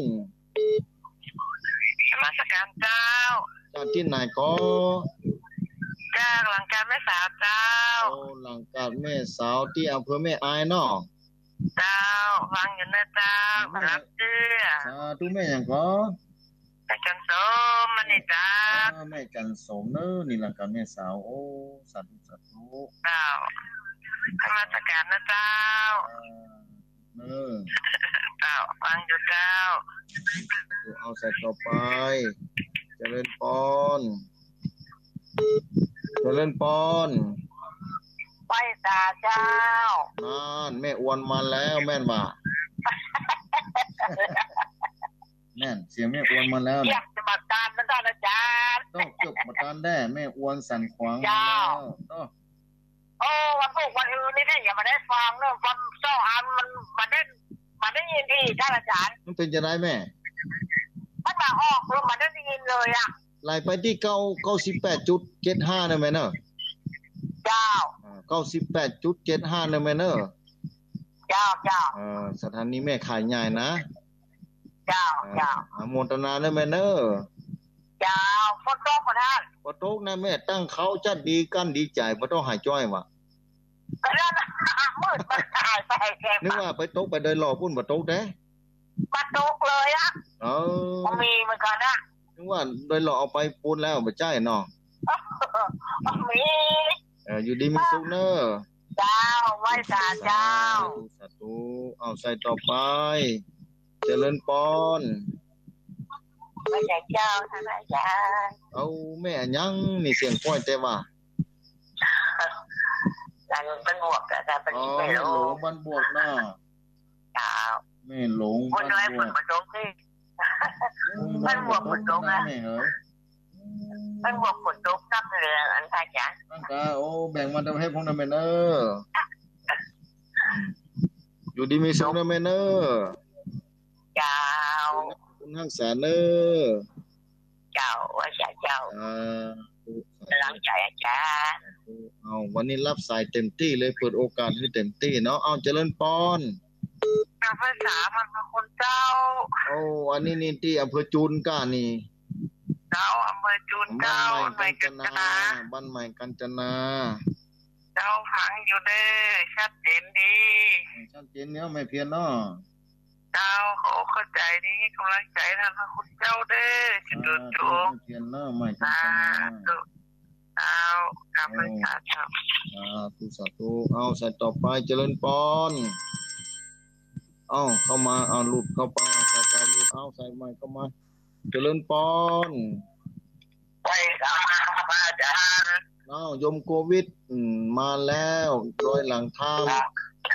ติดหลุดติดตามอาจารย์เขาก่อนแล้วมันเปิดสายได้ยินว่าจะมาดูว่าเน็ตจะหลุดแต่เจ้านะครับคนนี้ก็ขึ้น91ก็เป็นการอะไรนะครับอาจารย์ไล่ไปที่98.75เนอะครับผมนี่คุณจอดอยู่ความ98.75แต่จะเช่นสัญญาให้อาจารย์มาชมตลอดสาธุอนุโมทนาเนี่ยนะครับคือนี่ก็เลยขอฟังว่าขึ้น91ก็เป็นการอะไรของไม่อะไรเนี่ยต้องขอบคุณคุณเนาะคุณเปิดมาให้ดูตลอดเนาะ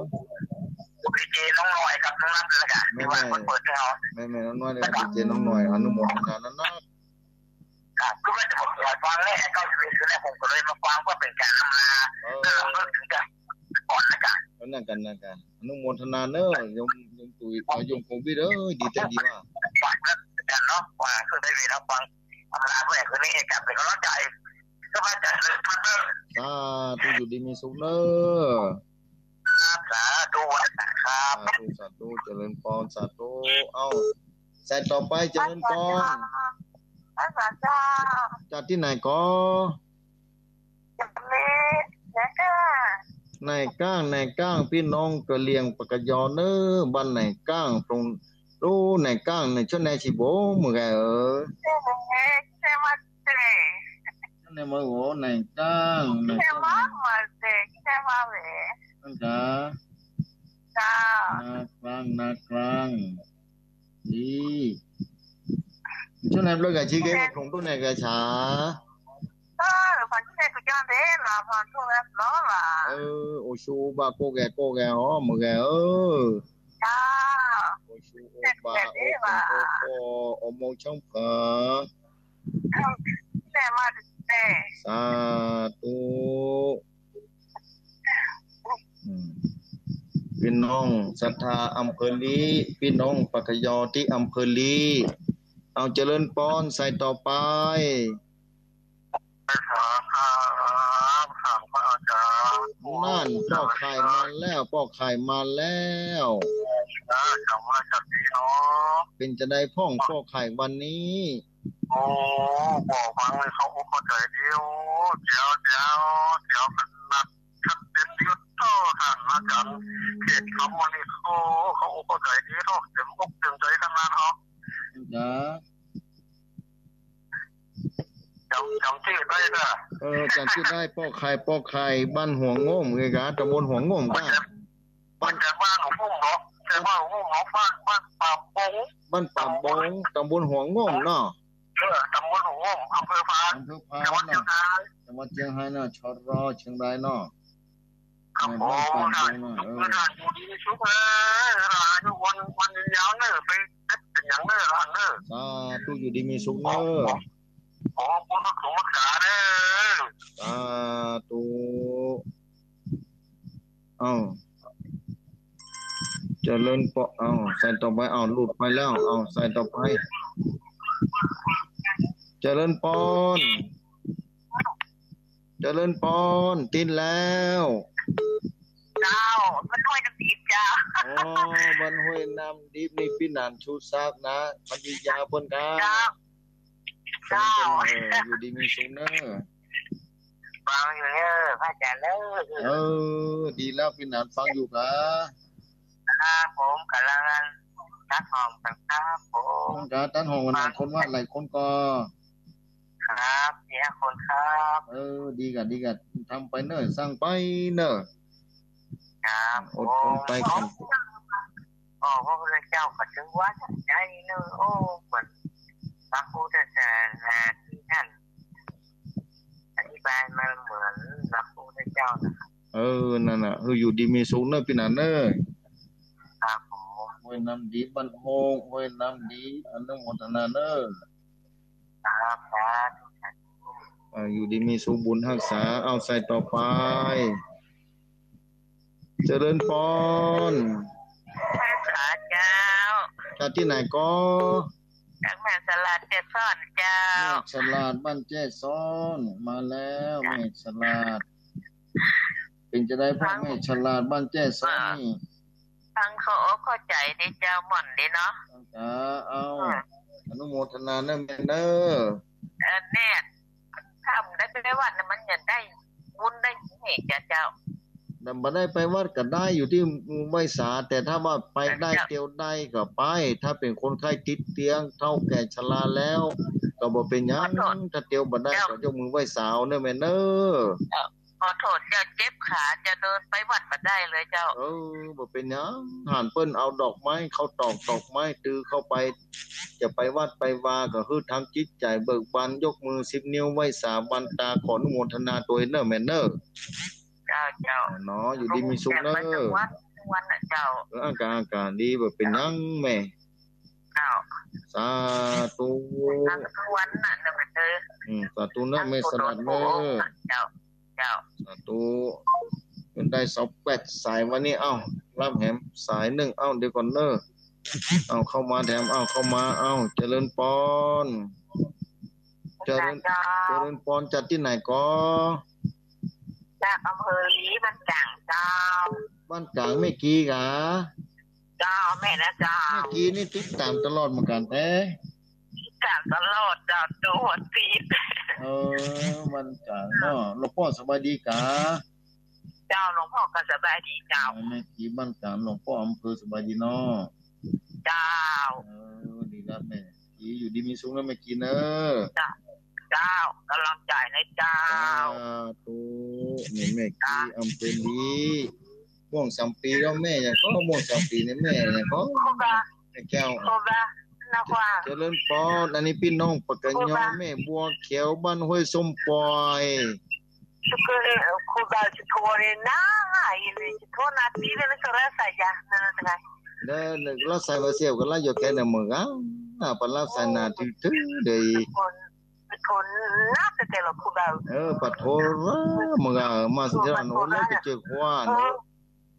โชคดีเหรอวิจิคีเนาะเนี่ยจะเลือกครูบาโอ้ชูเคลียวสาธุเนาะโอ้ชูเคลียวครูบาเมืองเลิศวิจิคีเนาะโอ้ชูเคลียนะเมืองเนอะคณะสถาบันห้วยส้มปล่อยแม่บัวเขียว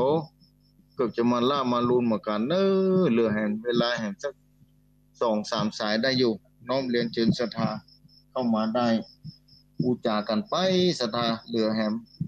ใครโทรมากับตอนนี้ถ้าตอบปัญหาธรรมะอาจจะบัดดาลแล้วนะแต่ถ้าโทรมาอุจาสกรรมได้อยู่นะแม่บัวเขียวที่บ้านห้วยส้มปล่อย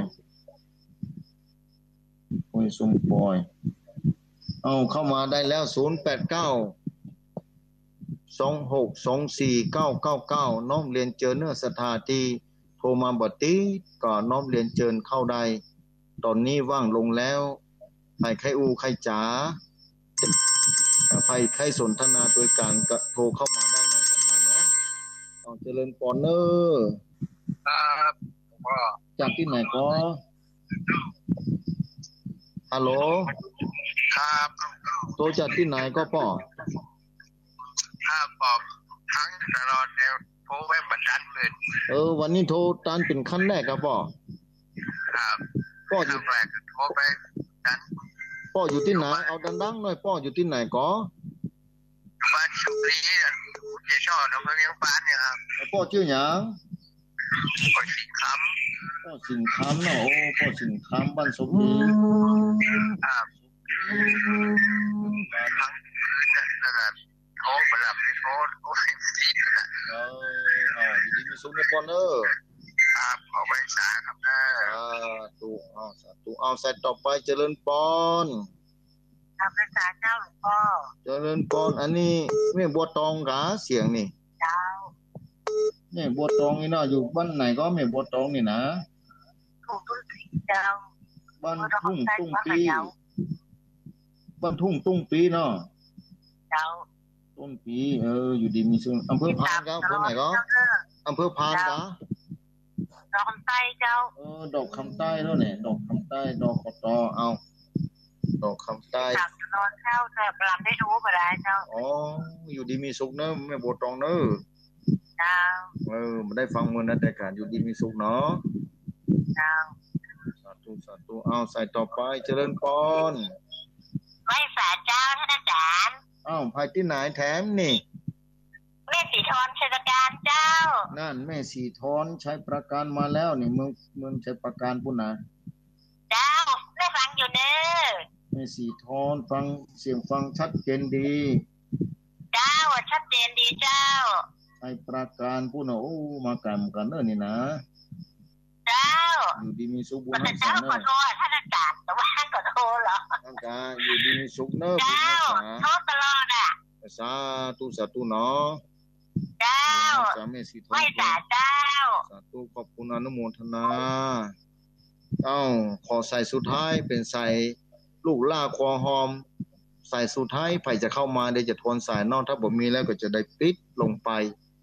น่าจะได้ทวนสายตั้งแต่สายที่1มาน่าจะตานอยู่เนาะ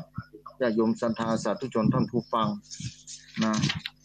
ไอ้ที่ไม่ได้โทรเข้ามาได้เนอะ0892624999ถ้าผมมีแล้วก็จะปิดไปก่อนเนาะปิดไปก่อนเดี๋ยวจะได้ทนสายเนื้อนะศรัทธาทนสายกำ1ประภัยพ่องโทรเข้ามาสายที่1พ่อครูดิเลกนะบ้านจำตองอำเภอวังล่องเคาะจำตองวังเหนือลำปางนะสายที่2แม่ปราณีแม่เมาขี้เล็กอำเภอฝางสายที่3แม่สาวบ้านปางเงี้ยวอำเภอเวียงป่าเป้าจังหวัดเชียงรายสายที่4แม่สายพินบ้านทุ่งซ่านตำบลบ้านขออำเภอเมืองปานจังหวัดลำปางสายที่5แม่จันนวลบ้านแม่ทุ่งตุ้มอีกอำเภอฝางแม่เมาทุ่งตุ้มอำเภอฝางนะสายที่6แม่ปราณีเวียงหนองร่องสายที่7ยมตุ๋ยบ้านเหล่าปากก๋อยอำเภอเวียงหนองร่องสายที่8แม่คำนวณแจ้ซ้อนอำเภอเมืองปานจังหวัดลำปางสายที่9แม่สุแก้วบ้านห้องศิลาพรอำเภอบ้านห้องละปูนสายที่10แม่อนงบ้านม่วงคามอำเภอพานจังหวัดเชียงรายสายที่11ป้อผลบ้านแจ้ซ้อนอำเภอเมืองปานจังหวัดลำปางสายที่12แม่แสงทองบ้านปางอำเภอดอกคำใต้จังหวัดพะเยาสายที่13แม่สีพรานบ้านห้องหลวงอำเภอบ้านห้องละปูนสายที่14แม่บอนบ้านใหม่ท่าเรือตำบลสั่งข้าวดำอีกอำเภอพานจังหวัดเชียงรายสายที่14แม่สายทองห้วยการสายที่15แม่จินจิลาดอกคำใต้จังหวัดพะเยาสายที่16แม่บัวเขียวอำเภอลีจังหวัดลำพูนสายที่17ป้อบุญตาลบ้านเจดีย์สามยอดจังหวัดป่าซางอำเภอป่าซางจังหวัดลำพูนสายที่18แม่จันโสมหลังกาดแม่สาวอำเภอแม่ไอสายที่19แม่อวนสันขวางอำเภอดอยหล่อสายที่20 แม่หลงบ้านบวกอำเภอลีสายที่21แม่เพียรบ้านใหม่กัญจนาอำเภอจูนจังหวัดพะเยาสายที่22ยมโควิดบ้านดอยหลังถ้ำอำเภอบ้านห้องสายที่23นันแก้วโมนี่พี่น้องปากยออำบ้านนากังอำเภอลีสายที่24ปอกคายบ้านป่าบงตำบลหัวงมอำเภอพานจังหวัดเชียงรายสายที่10 25ปิ้นอ่านชูซากบ้านห้วยน้ำดิบนะอำเภอบ้านห้องจังหวัดลำพูนสายที่26แม่สลาบ้านแจ้ซ้อนเมืองปานลำปางสายที่27แม่กีบ้านกลางอำเภอลีสายที่28แม่บัวเขียวห้วยส้มปล่อยตำบลบ้านหลวงอำเภอจอมตองเชียงใหม่สายที่29ป่อสิงคำบ้านสมหลีเมืองปานจังหวัดลำปางสายที่20แม่บัวตองบ้านทุ่งต้นปีอำเภอดอกคำใต้จังหวัดพะเยาสายที่31แม่สีทรบ้านชัยประการอำเภอชัยประการจบบริบูรณ์ญาติโยมศรัทธาเวลาหมดลงไปแล้วขออนุญาตไว้เพียงเท่าอีบุญกุศลใดที่ศรัทธาสาธุชนสั่งสมมาดีงามแล้วขอบุญกุศลตั้งหลายเหล่านั้นจงเป็นพลวะปัจจัยให้ญาติโยมสาธุชนท่านผู้ฟังได้บุญกุศลเหล่านี้เป็นแสงธรรมแก่ศรัทธาสาธุชนทั้งหลายเข้าสู่แดนนิพพานผู้คุณาคตการตัณหายิ่งขึ้นไปเถิด